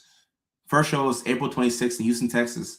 Next one, May 31st, Nashville, Tennessee. Then we're going to be in New York City, June 11th. Chicago, Illinois, June 18th. But like, I will definitely mention that, because if my neurospicy people are leaving the house to come out for a comedy show, like that's major. Because like the people that are coming to my show, like they have brains like mine. They're neurospicy people just like me. So if you're leaving the house, that means that you have to like not just buy a ticket, but you have to prepare in advance. You have to wake up, you have to take a shower, you have to pick out which clothes you were gonna wear. Okay, I'm gonna wear this. I'm gonna get a babysitter to wash the kids. Cool. I'm gonna go put gas in the car. I'm gonna look up the instructions to get there. Okay, I'm gonna get there early. All right, now that I'm there, there's gonna be a lot of people there. All right, how do I deal with 100 other people being in this room? Like, what's the environment gonna be? There's a lot of unknowns, and a lot of people who come to the show, it's their first time going to a comedy show. So when you're neurodivergent and you're going into an unknown like environment, that's a lot. Am I gonna have a good time? Am I gonna have an awful time? If I'm having a bad time, how do I get out of the situation? Like it's a lot. It's a lot. So people who are coming out, I appreciate you. It's a lot. It's a lot. Nashville show, the link is in the bio. And it should also be on YouTube as well. Nashville's gonna be good. Nashville's gonna be good. It's my hometown. I get to go back. I get to stay at my cousin's house in Murfreesboro. Nashville's going to be awesome. And I get to show my California friends Tennessee. I've been talking up Nashville so much to my people in LA. I'm like, all right, guys, y'all are gonna love Nashville. It's a growing city. Nashville is amazing. I love Nashville, uh, and it's not the same Nashville that like I was living in when I was growing up. Like we were in the projects. Like it wasn't this Broadway bachelorette Nashville. It was just poverty, but I would watch my Titans game, so I was good. You know, when you're a kid and you're poor, like if if God says you have to be poor at some point in your life, pick while you're a kid. You know, because I'm outside playing. I don't need no iPad. I'm having a good time. But Nashville's going to be a great show. Nashville's going to be an amazing, amazing show. Oh, Susie, if you're in Kentucky, depending on where you're at, it might not be a bad drive. Tickets for New York City. The link is also in the bio for all the shows. The link is in the bio for all the shows. I dress the same every day. Oh, you can wear the same outfit to the show, or for people who come to the show, we can wear the same outfit. You can Nashville. Yep. Oh, you went to Fisk? My mom went to Fisk. My cousin went to Fisk. My dad went to Tennessee State University, so he's a Tiger. So I mean, I'm Nashville through and through. I love my Titans. I love my Titans. And look, it's gonna be a lot of anxiety. And look, even for me, it's my first time playing at these venues. But what I do, Nashville, May 31st. Did I say April? May 31st. If I misspoke, I apologize. May 31st. April is for Houston. We kick off in Houston, Texas. Houston. Oh, wow. Hey. Shout out to you and your girl. Shout out to you and your girl. Oh, it's going to be amazing. It's going to be amazing. It's going to be a lot of folks undiagnosed and diagnosed. Together we can. I appreciate you. There's going to be a lot of folks out there. I think it's going to be a good time. It's going to be a good time. Claudia's saying that they're in Colombia. We will look to go international. I promise you. Ari, I appreciate you. Oh, it's a 3-hour drive. Oh, and see, that's the thing I really appreciate about people. Because I'm assuming that everybody lives in these cities. Like if you're driving 3 hours to come to a show, I'll never forget a woman drove from Chattanooga, Tennessee to Atlanta, Georgia for my first show 2 years ago. And I still think about her. She had both of my books too. That was super cool for me. That was super cool for me. And like if this is your first comedy show too, then it's going to be a good time. Comedy is something that we all need as neurodivergence. Like we all need comedy. We all need comedy. Farrah, happy birthday. I wish you could go, but happy birthday. Happy. Oh, okay. All right. So you're probably from Houston. Okay, yeah. We just changed our colors to have the Houston Oilers colors. You know, we went from Houston, then we went to Memphis, then we went to Nashville. So, but y'all have the Texans. Y'all got the Houston Texans. So, but we have your colors though. We have it. No. So I have thought about this right here. This is gonna be hilarious. Like imagine finding out that you're autistic at a comedy show. But a lot of people have found out at the comedy shows. I mean, that's if they're not familiar with the content. But if you're laughing at all the jokes, if everything is relatable to you, and there's a lot of autistic folks in the building, oh no, like I got some news for you. I got some news for you. You also might be a part of the community. Some people like driving more than flying. And I appreciate you, Lavita. I appreciate you. See, my books, after I wrote the book, like I read them like, that year, like I'll read them through. But ever since then, like especially my second book, I use the Audible version more because I'm more of an Audible person myself. So for me to read a book is Kind of a lot. Oh, it was your wife? Your wife got you? So that's the thing. I'm trying to think about what the percentage of people who I don't find that a lot of people go to the doctor and the doctor's like, "Oh, you're autistic." Normally, it's like somebody is watching you, like a wife, a spouse, a parent, a child, a cousin. Somebody's watching you, and somebody's like, "You know what? Have you been tested for autism?" And you're like, "No, what you mean?" You're like, I feel like you're kind of like young Sheldon, or I feel like you're like the other person in your family who's autistic.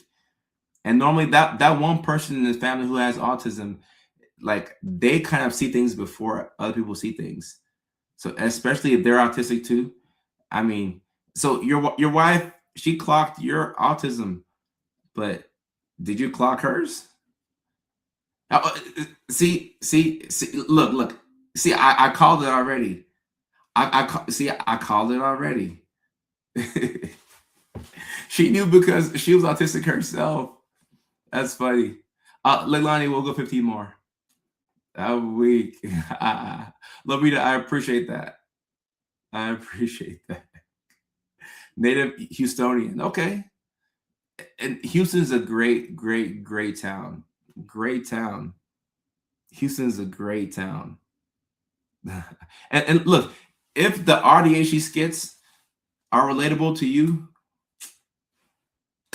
hey, I'm not saying it, but look, I'm not saying it. I'm not saying it. And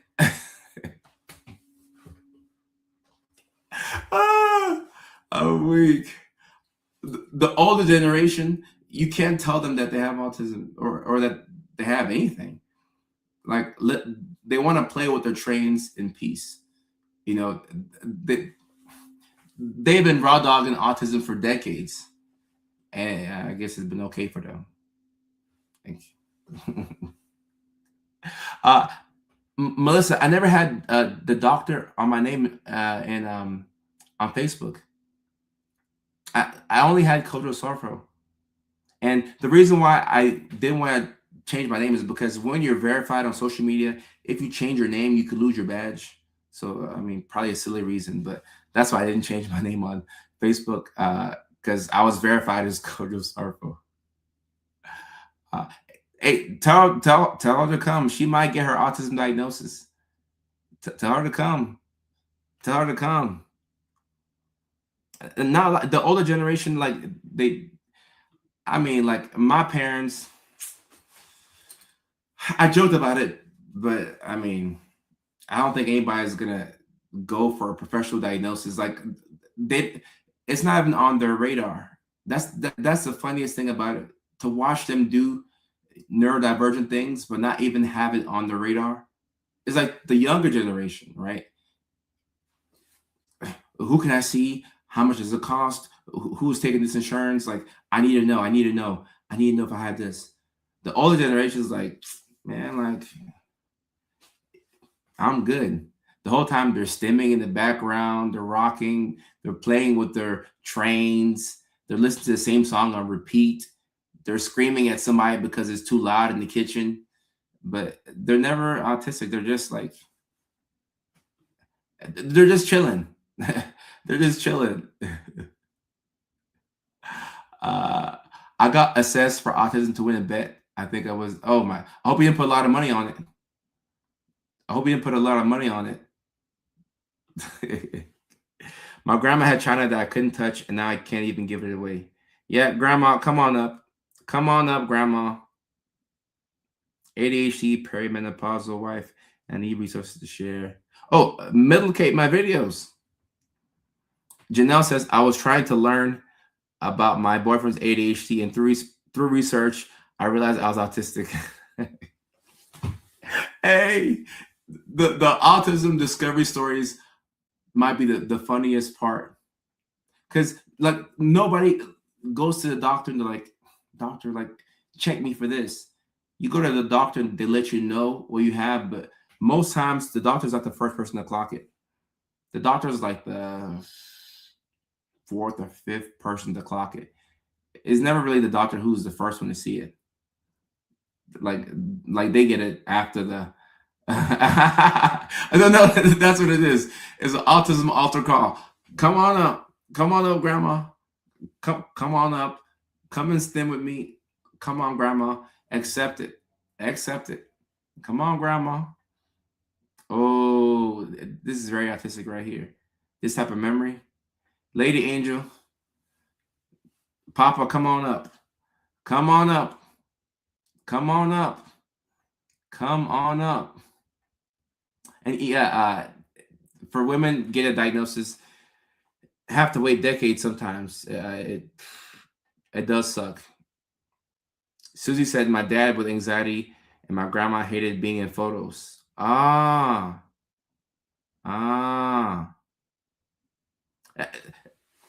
Maybe you have to bring your parents out to the show.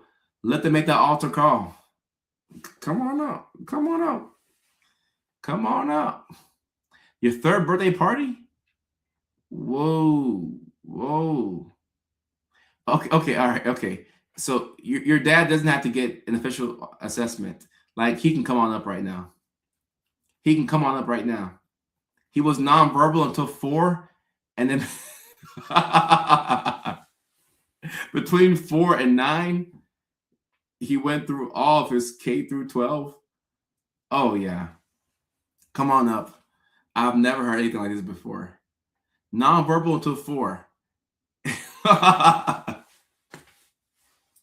And in a 5-year span, he skipped middle school. Oh my, yeah. Come on up. Come on up. I was a kid who was kept. Oh yeah, yeah, yeah. And see, that's what I'm so curious about. Like in the 70s and 80s, there was no word for it. So you were either ostracized from society or like they called you weird for counting things and hanging in the library. Wow. Wow, wow, wow. My brother was born that day. I remember driving the car with my dad. We drove across the bridge. He said I was going to go meet my brother and go see mama. Look at this memory. No, no, autistic memory is very specific. Is very like very specific. Your your dad started high school.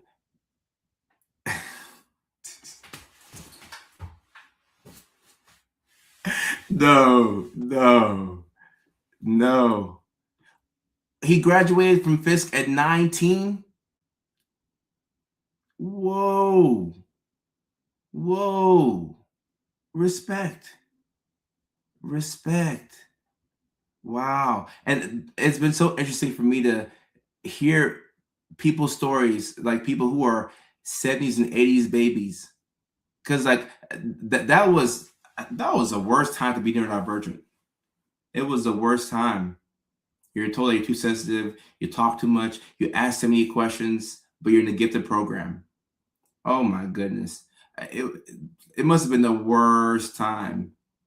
Like I'm a 90s baby, so it was a little better for me, but I still had immigrant parents, so like I had the raw dog for the most part, and even if I never got help as an adult, I'd still be raw dogging, like But it's not that my parents and a lot of parents are this way. They don't want to prevent their kids from getting help. They just don't think about it. Like it doesn't occur. Like it doesn't occur to the parents. Or even if you tell the parents, oh, your child is gifted, your child could have ADHD, it's like it's like no, like it's not a thing. um so yeah, like I'm not upset about, like, my parents did the best that they could, um did the best that they could, but like even today trying to get cut through to them and tell them they don't get it, but like they'll argue with they'll argue with you with autistic logic and rationale, and and cadence while denying any diagnosis. And Kashta, rest in peace to your dad, a legend. Started high school at 9, nonverbal at 4. Started high school at 9. Graduated college, 15? Oh my goodness. Oh my goodness. Wow, wow. Yeah, no, Sunflower, that's me. Yeah, that's me. Oh, you're saying same. Yeah, okay.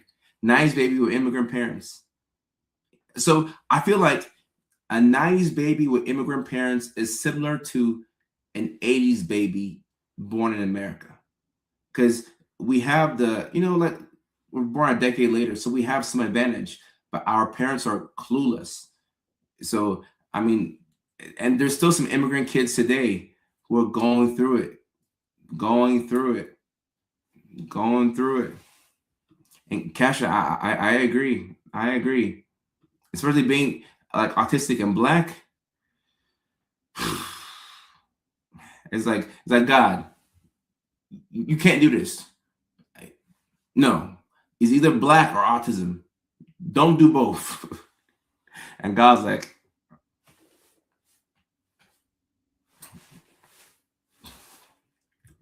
thank you for the super chat, Posh Pearls.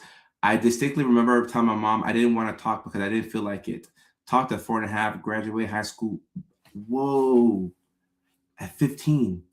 Had to wait to go to college because I couldn't. Wow. Wow. Wow. Wow. All right. Okay. All right. Look, no. Y'all have memories before too? Really? Really? Wow. Wow. Wow. I find this so fascinating. Diagnosed dyslexia in the 60s and 70s. Wow. There was only like 2 doctors diagnosing people with dyslexia back then. Y'all found one of the good doctors. Wow. Wow. And there's a lot of empathy for people who like come from different cultures, because there really was no space to be themselves. And like that's how I feel about my parents. Like they did the best that they could with what they knew. And for them, they moved countries twice. They went from Ghana to Norway, from Norway to Nashville, Tennessee. That's impressive. Like, how did they do all that with undiagnosed?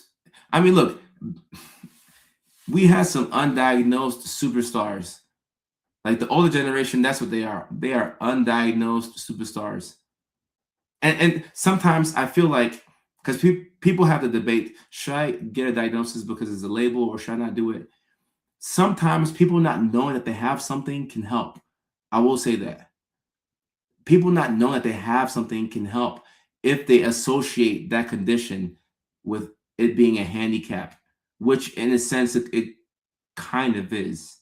Like in some capacity, it's a handicap. But if you associate ADHD with like being slow or whatever, and you have it but you don't acknowledge it, you could do well because you've deluded yourself into thinking that you don't have it. So I mean, the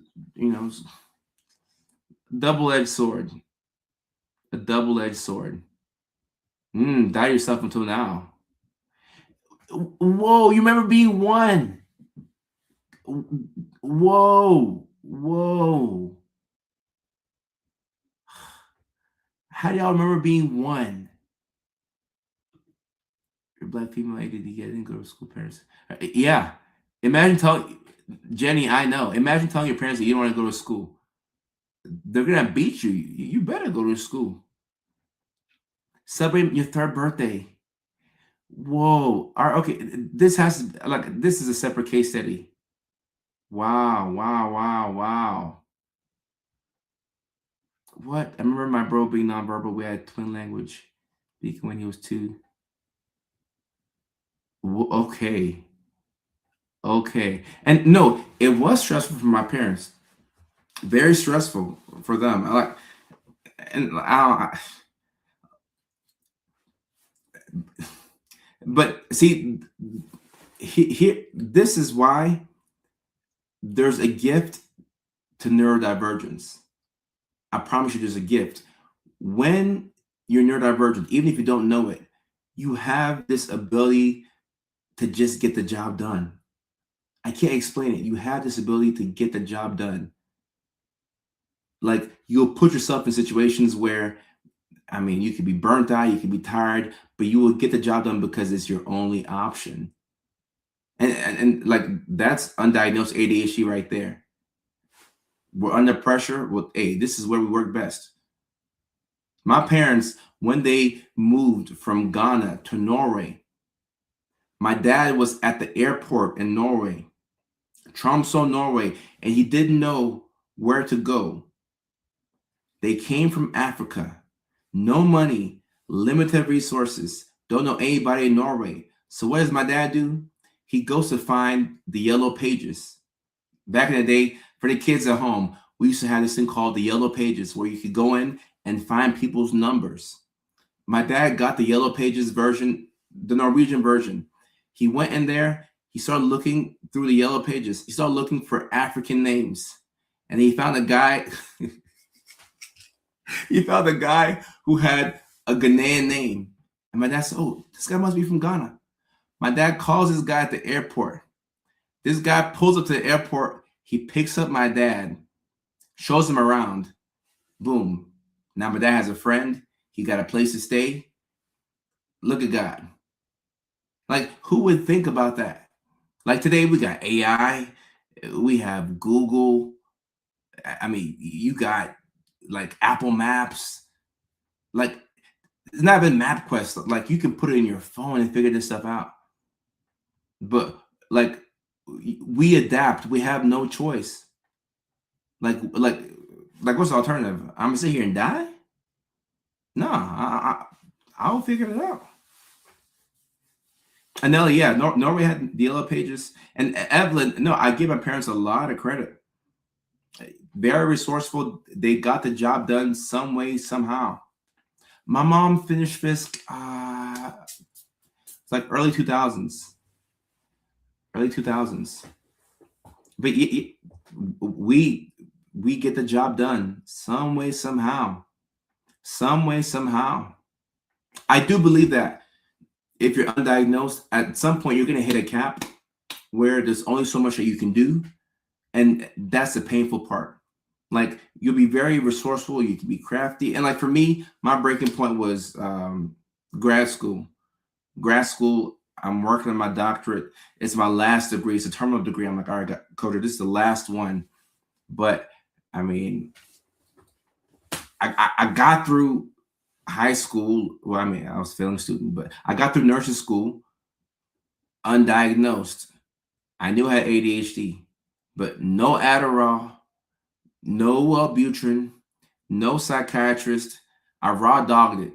Just pure vibes and pressure and urgency. And like, I won most outstanding student.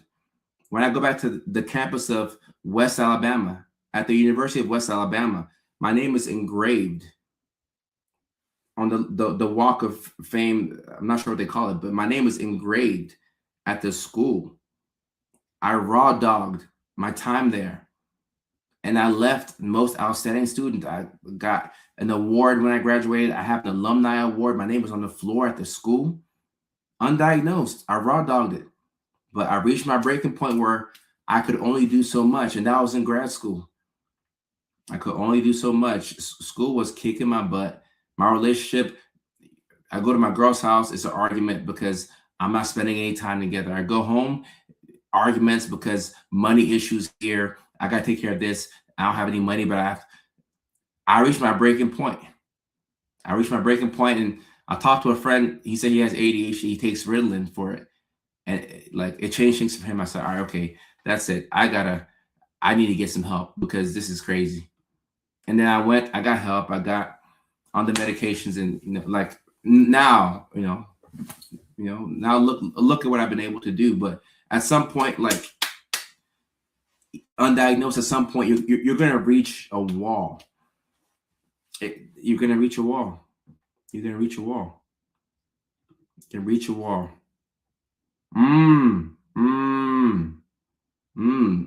Wow.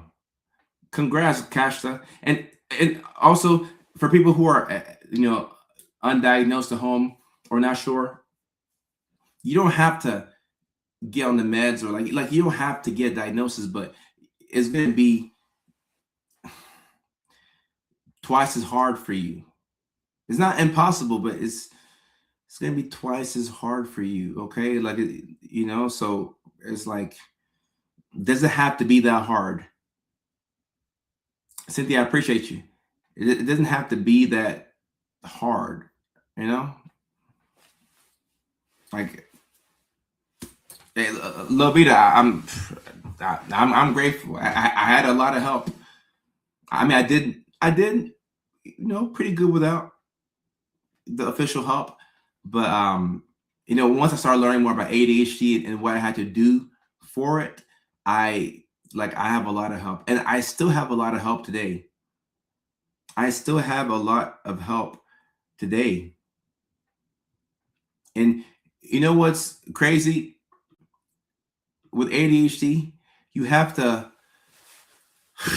create a system that protects you from yourself. Same thing with autism as well. You need a system that protects you from you. Like, guys, it's not going anywhere. Like, this neurodivergence is not going anywhere. Patrick, still raw dog. Patrick, Patrick, keep going, my guy. Keep going. Keep going. Keep going. Keep going. Melissa said, got burnt out after my third son and getting his autism diagnosis. Melissa, sorry for your loss. Sorry for your loss. And look, if you keep getting burnt out over and over and over again, that's another sign. I mean, that's one of the biggest signs, actually, that you like burnout keeps happening. Like, it keeps happening because you are in a system that doesn't work for you. You're neurospicy. That means you need external help. You need external help. If you don't get that help, guess what? You're going to keep being on that hamster wheel of being burnt out. So until the system is put in place, life is going to be very hard for you. You have moments where it's like easy, but then it'll be hard again. And that's why I do what I do. That's why I make the content that I make. Curtis, I love these comments. I appreciate you, my guy. I appreciate you. You have to have the help. You have to have the help. You have to have the help. One of my biggest, I don't know if it's a flaw or if it's a, I guess it's a strength and a weakness.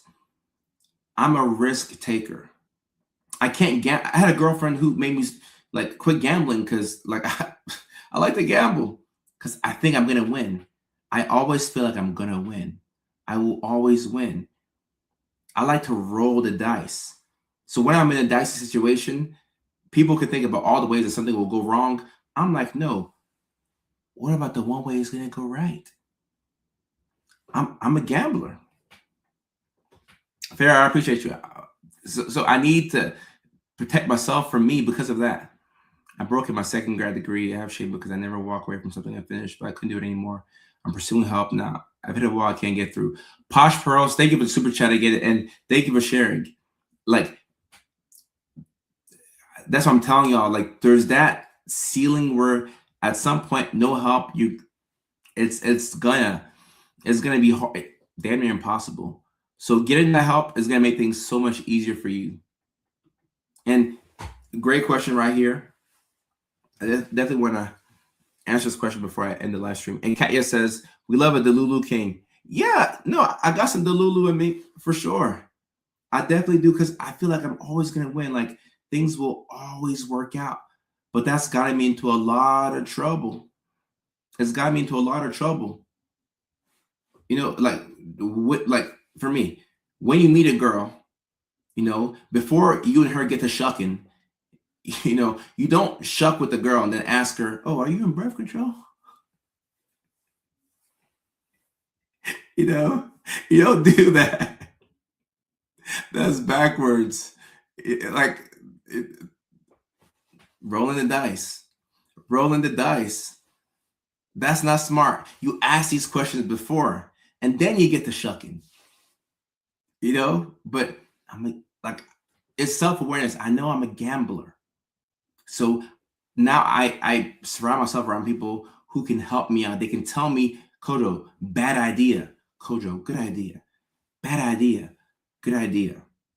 Even for this comedy show in Houston, Texas, April 26th is the first comedy show of this tour. Okay. So this is an important date. I have to be in Houston early on time to put on a great show for people. My friends were all coming in early, like we're coming to provide a show. I get to Houston on Thursday. The show was Sunday. Okay, I'm going to be there for the show. I get a call from a friend who says he's having a wedding in Washington, D.C. And the wedding is on Saturday night. Okay? I have a comedy show, a headlining show, Sunday night. So this is a great example of me being a gambler and me needing help. Melissa, check this out. I told my team, I told my assistant, I said, you know what? My headline show is on Sunday night, but my good friend is getting married on Saturday night in Washington, D.C., but the show is in Houston. So what did I do?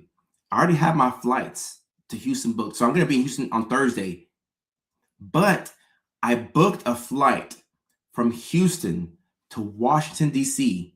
the Saturday before the show. The flight leaves at noon from Houston to D.C. Then the flight back to Houston leaves at 10 p.m.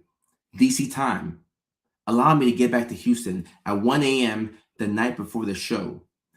I thought that this was a good idea because in my mind, I'm like, okay, I want to be there for my friend and still be there for my comedy show. So I'm just going to book a round trip ticket where I go to DC and come back the same day. And I'm thinking to myself, in the event that something goes wrong, there's 3 airports in the DC area, 2 in DC, 1 in Baltimore. Houston has 2 airports. If for some reason I have to drive to Richmond, Virginia, I'll do it. I can find me a direct flight from Richmond to somewhere in Houston. If I have to get a flight from Richmond to Dallas and then drive from Dallas to Houston, I can do it. Talking to my friend, I thought it was a good idea. And my friend was like, Kojo, you're taking an unnecessary risk. Because if this works out great, you got to go to the wedding. If you fly to DC and you get stuck in DC the night before night 1 of your tour, you're stuck in DC. The show's in Houston on Sunday night. 100+ people have come to see you.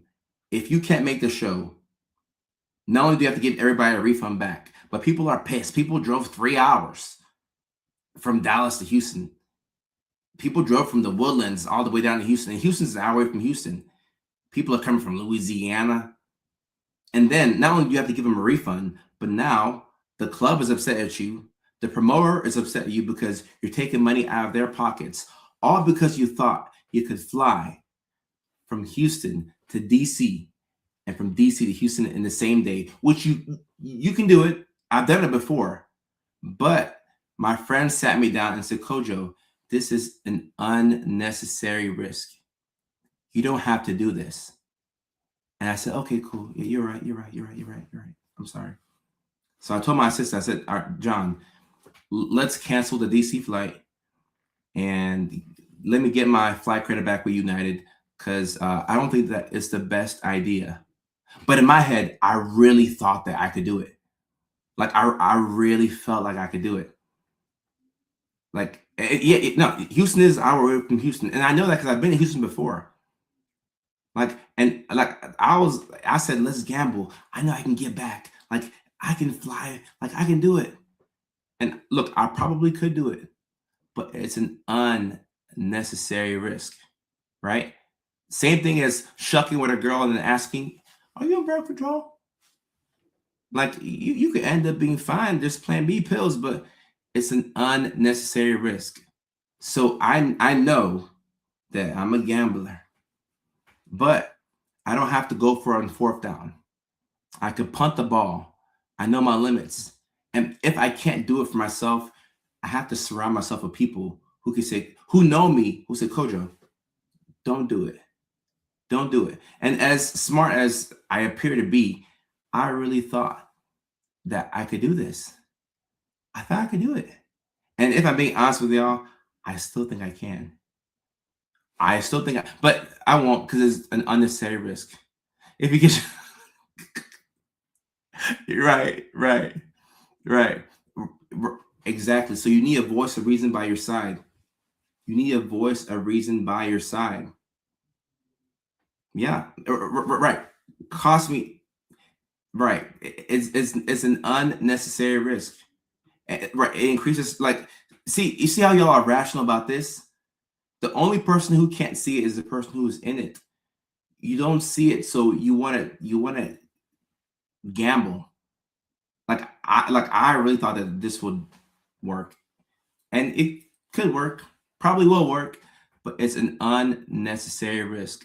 So that's why I surround myself with people who can tell me the truth. Say, Kojo, no, don't do this.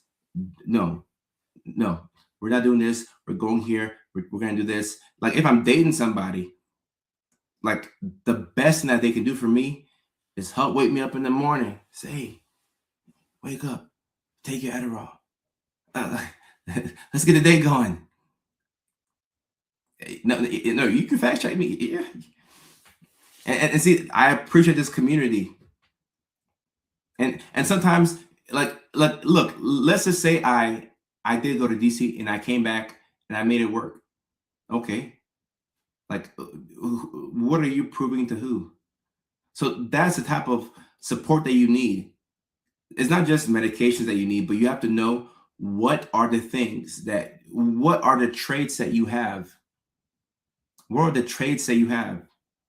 And if you have traits to be a gambler, or if you have traits that you forget your medications, or if you have traits where you have time blindness and you're always behind on things, okay, well, maybe let's set the clock in the car an hour ahead.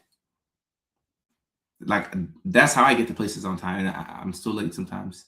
So you have to find the system that works for you. It might not just be meds, but it can be a lot of different things. You have to figure out what works for you. And when you put the system in place, you can do anything. You can do anything.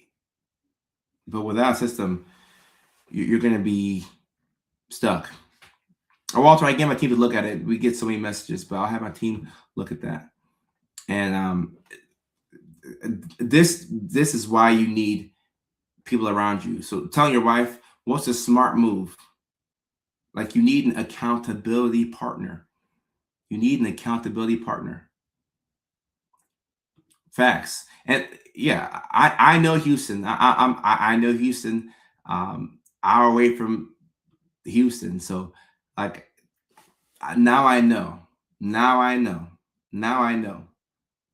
So there's no like neurodivergence is not an excuse for anything. But when you know yourself, you go from hating certain traits about yourself to embracing it. Like me being a risk taker, I left a stable job in Virginia and I moved to California to do content creation, and it worked. Good risk.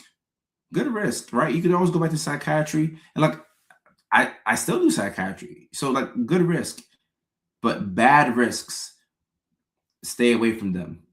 Talk to people. Ask people questions. We need people. And with Houston can be 1 to 3 hours away from Houston. This is facts. Like I was thinking an hour is probably even being kind. No, I know this. I know this city pretty decently. Yes, yeah. And the public transportation in Houston is not the best. It's just one of those cities where it's just not. So why stress yourself out? Why stress yourself out? Bria the Zen Smile. I'm looking forward to seeing you at the Houston show as well. It's gonna be awesome. I'm not going to DC mid mid trip. I will be in Houston. I'll be there on a Thursday. I'll be at the Astros game on Friday.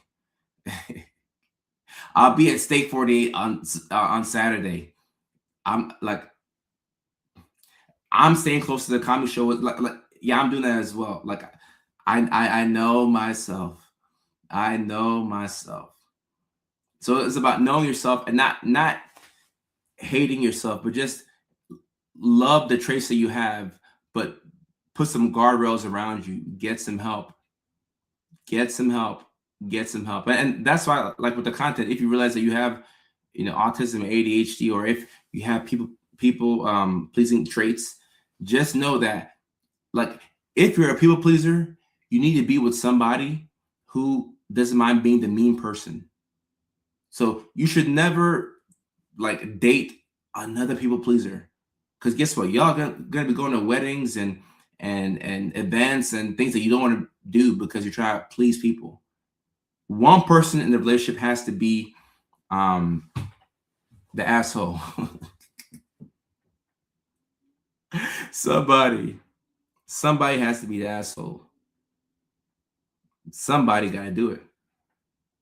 I definitely believe I can fly.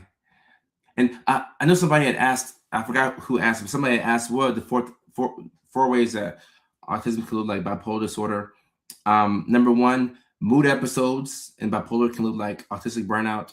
Number two, mania can look like an autistic special interest or hyperfixation. Number three, sensory sensitivity can spike during manic episodes. And that could look like somebody who has autism and sensory sensitivity.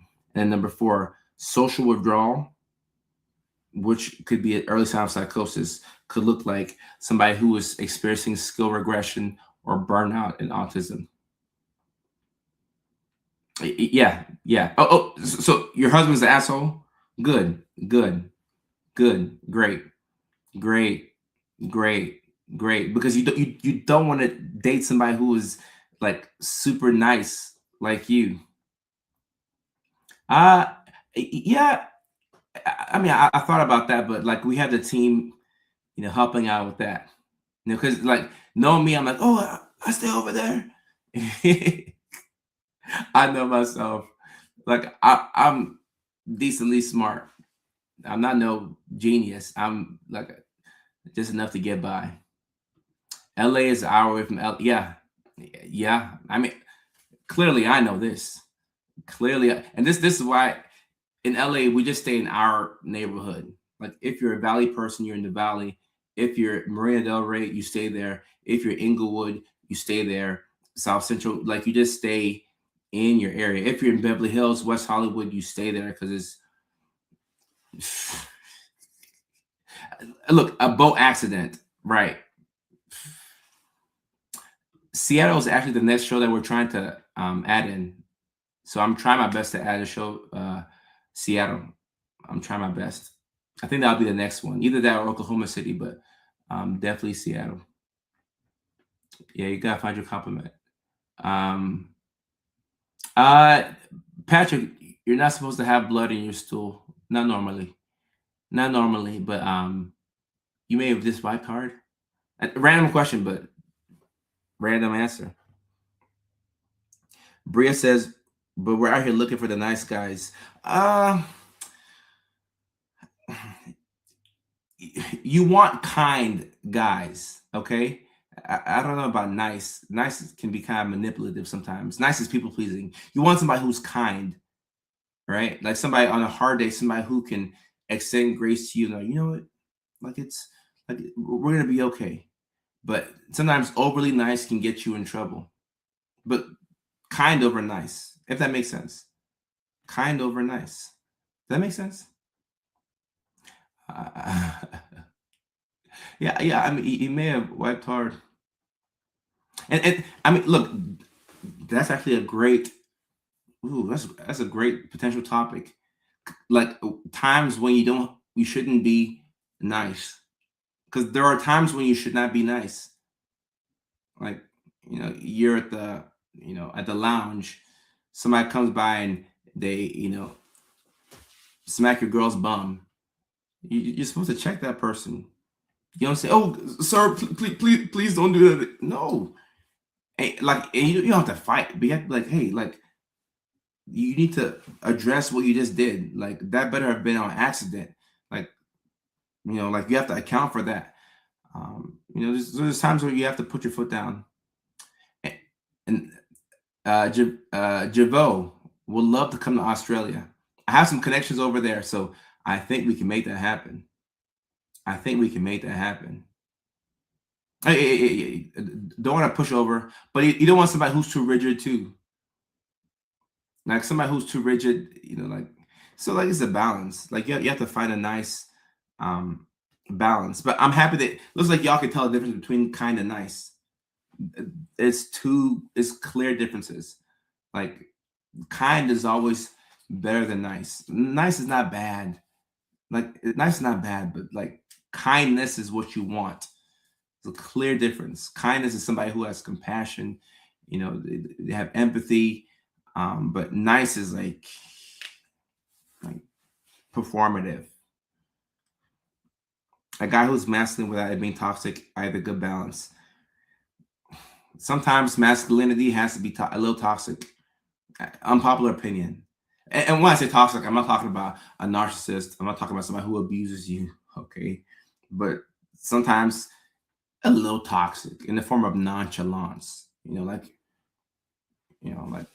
sometimes like you're not supposed to feel like once again that kind of goes with being neurodivergent and feeling everything so intensely. Sometimes just be a little nonchalant and they can make you look like an asshole a little bit. But sometimes masculinity needs to be a little toxic. Sometimes, but depending on who hears that, like they'll take it out of context and say, "Oh no, you could be a nerd." I'm not saying that. I'm not saying that. I'm not saying that. Jessica, 17, bipolar 1, then BPD, then autism. Thank you for sharing, Jessica. And like I said earlier, people miss it. Some people miss it. You can have more than one diagnosis. And I definitely would like to come to Raleigh. And speaking of Raleigh, that was one of the places where I thought I could fly out of if my flights in DC get canceled. I'm like, I can go down to RDU and go to the airport there. Luckily, I got some good people around me. I don't know why I thought I could make that. Why did I? Why did I think I could do that? Crazy, crazy, crazy, crazy. But yeah, it's been a really good live stream. I know we went over a little bit, but really, really, really good live stream. And great example right here. Neighbor is playing music at 2 a.m. Your wife can't sleep. She got work at 6 a.m. because she's a nurse at the hospital. Like you go in there and you tell them, hey, like you need to turn that music down. You don't go in there and say, please, kind sir, would you please lower the decibels on your music? No, because if you were playing your music loud and they couldn't sleep, they will come over and they will have an issue with you. So toxic masculinity, you need it sometimes. Dana, I do see your comments. I see y'all. I wish I could have the TikTok comments on the screen. Like I wish I could do that. There's just no way to bring them on the um, actual screen. Airport online. Yeah. RDU airport. Really good airport, by the way. Really good. I have a weird special interest of like rating airports in my mind, and so like um I like that airport in Raleigh. And look, cash that. I don't think that's being toxic, but I think most people will label things like that toxic. So like even the term toxic masculinity needs to be redefined because you can say there's toxic femininity, like there's toxicity everywhere. So if you're kind, then you should be fine. Because sometimes you have to put your foot down and you have to set boundaries. In fact, before this live stream, I was watching a video of a NBA player called Kenyon Martin, a ex NBA player. He played for many years. somebody was making fun of his speech impediment. And this is somebody that he brought to his house. He fed this person, he paid this person. This person hung out with his wife and kids. And then behind his back, he made a video laughing at Kenyon's speech impediment. And Kenyon had said, this is the thing that I'm sensitive about. I draw the line here. Nobody should joke about my speech impediment. I'm sensitive about this. This guy who he brought into his house made a video mocking him about how he talks. So Kenyon called this guy out on a live podcast in front of everybody and said, I told you not to do that. This is what you did. So I have to make it public. That's a great way of setting boundaries. He's not looking to fight him. He's not looking to hurt him. He's just letting him know, hey, I told you I have a speech impediment. I don't like it when people make fun of it. So and now people on the internet can make fun of whatever, but if I'm close to you and I brought you into my house, fed you, paid you, you're around my wife and kids, heck no. Heck no. Like in that case, you have to set, heck no. But some people are like that. Some people, and Bunny, yeah, it sucks. Some people, and right. This guy, he's an ex NBA player. He's 6'10". That's the last person you want to make fun of. That's who knows, but I don't know why somebody would do that. You saw a post, right? Yeah, I don't know why somebody would do that, but like you can't. People just do bad things sometimes. Right. That's what they mocked him behind his back. Anyways, ridiculous. Belmer, thank you for being here. I appreciate you. Thank you for being here. I appreciate that. So yeah, it's been a great live stream. Dr. Lindsay Hill, how are you doing? What's up, Lindsay? Great live stream. Like I said, we went over, but it was a really good live stream. So like I don't mind. We had a good time.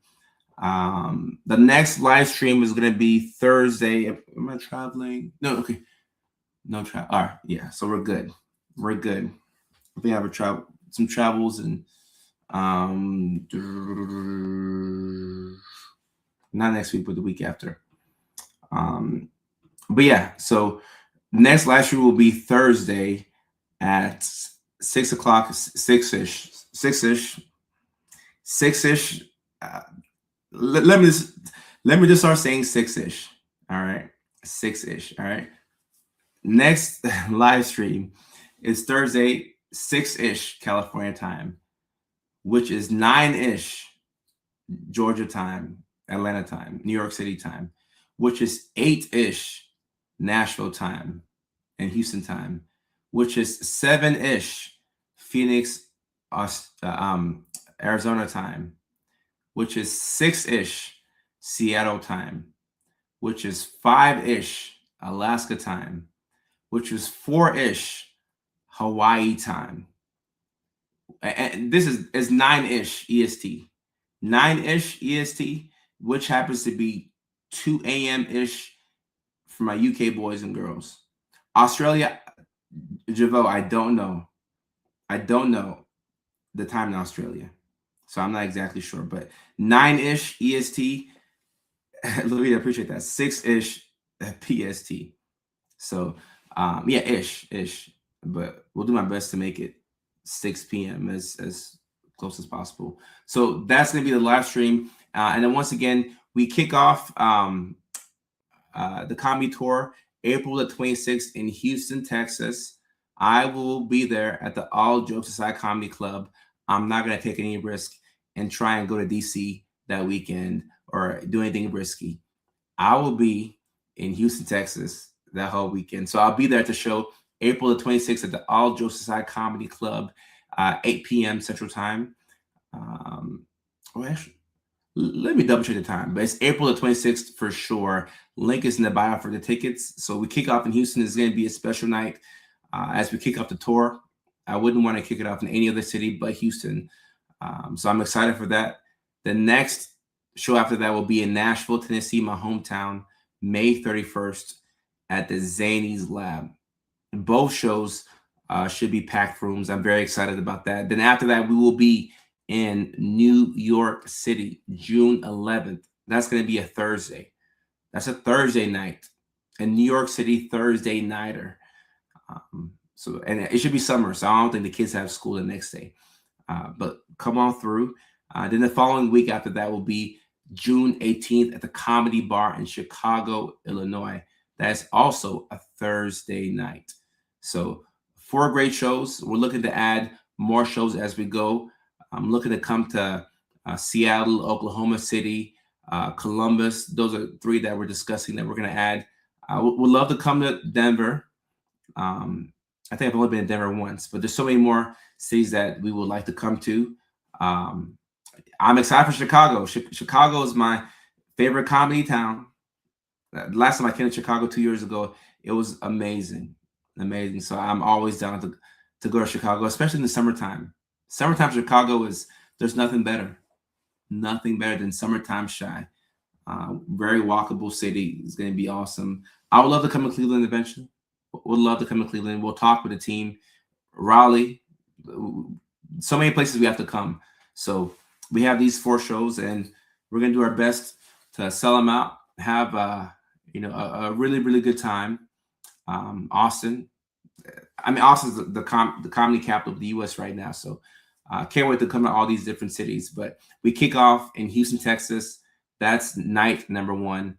And that's going to be a great, great, great show. So I cannot wait to see y'all in Houston. We're 5.5 weeks away. Let me see. Yeah, about 5.5 weeks away from the show. So I'm counting down. I'm dreaming of night number 1 in Houston. It's going to be such a good time. I love Houston. And Melissa, I cannot wait to come to Nashville afterwards. My hometown. I cannot wait to go back home to Tennessee. So it's going to be amazing. It's going to be awesome. We're back on the live stream Thursday night at 6-ish California time, 9-ish East Coast time. So I hope y'all have a great, great night. I know we went over today, but we had a great live stream. So I hope y'all have a great night. Get some sleep, and I will see y'all Thursday. Peace.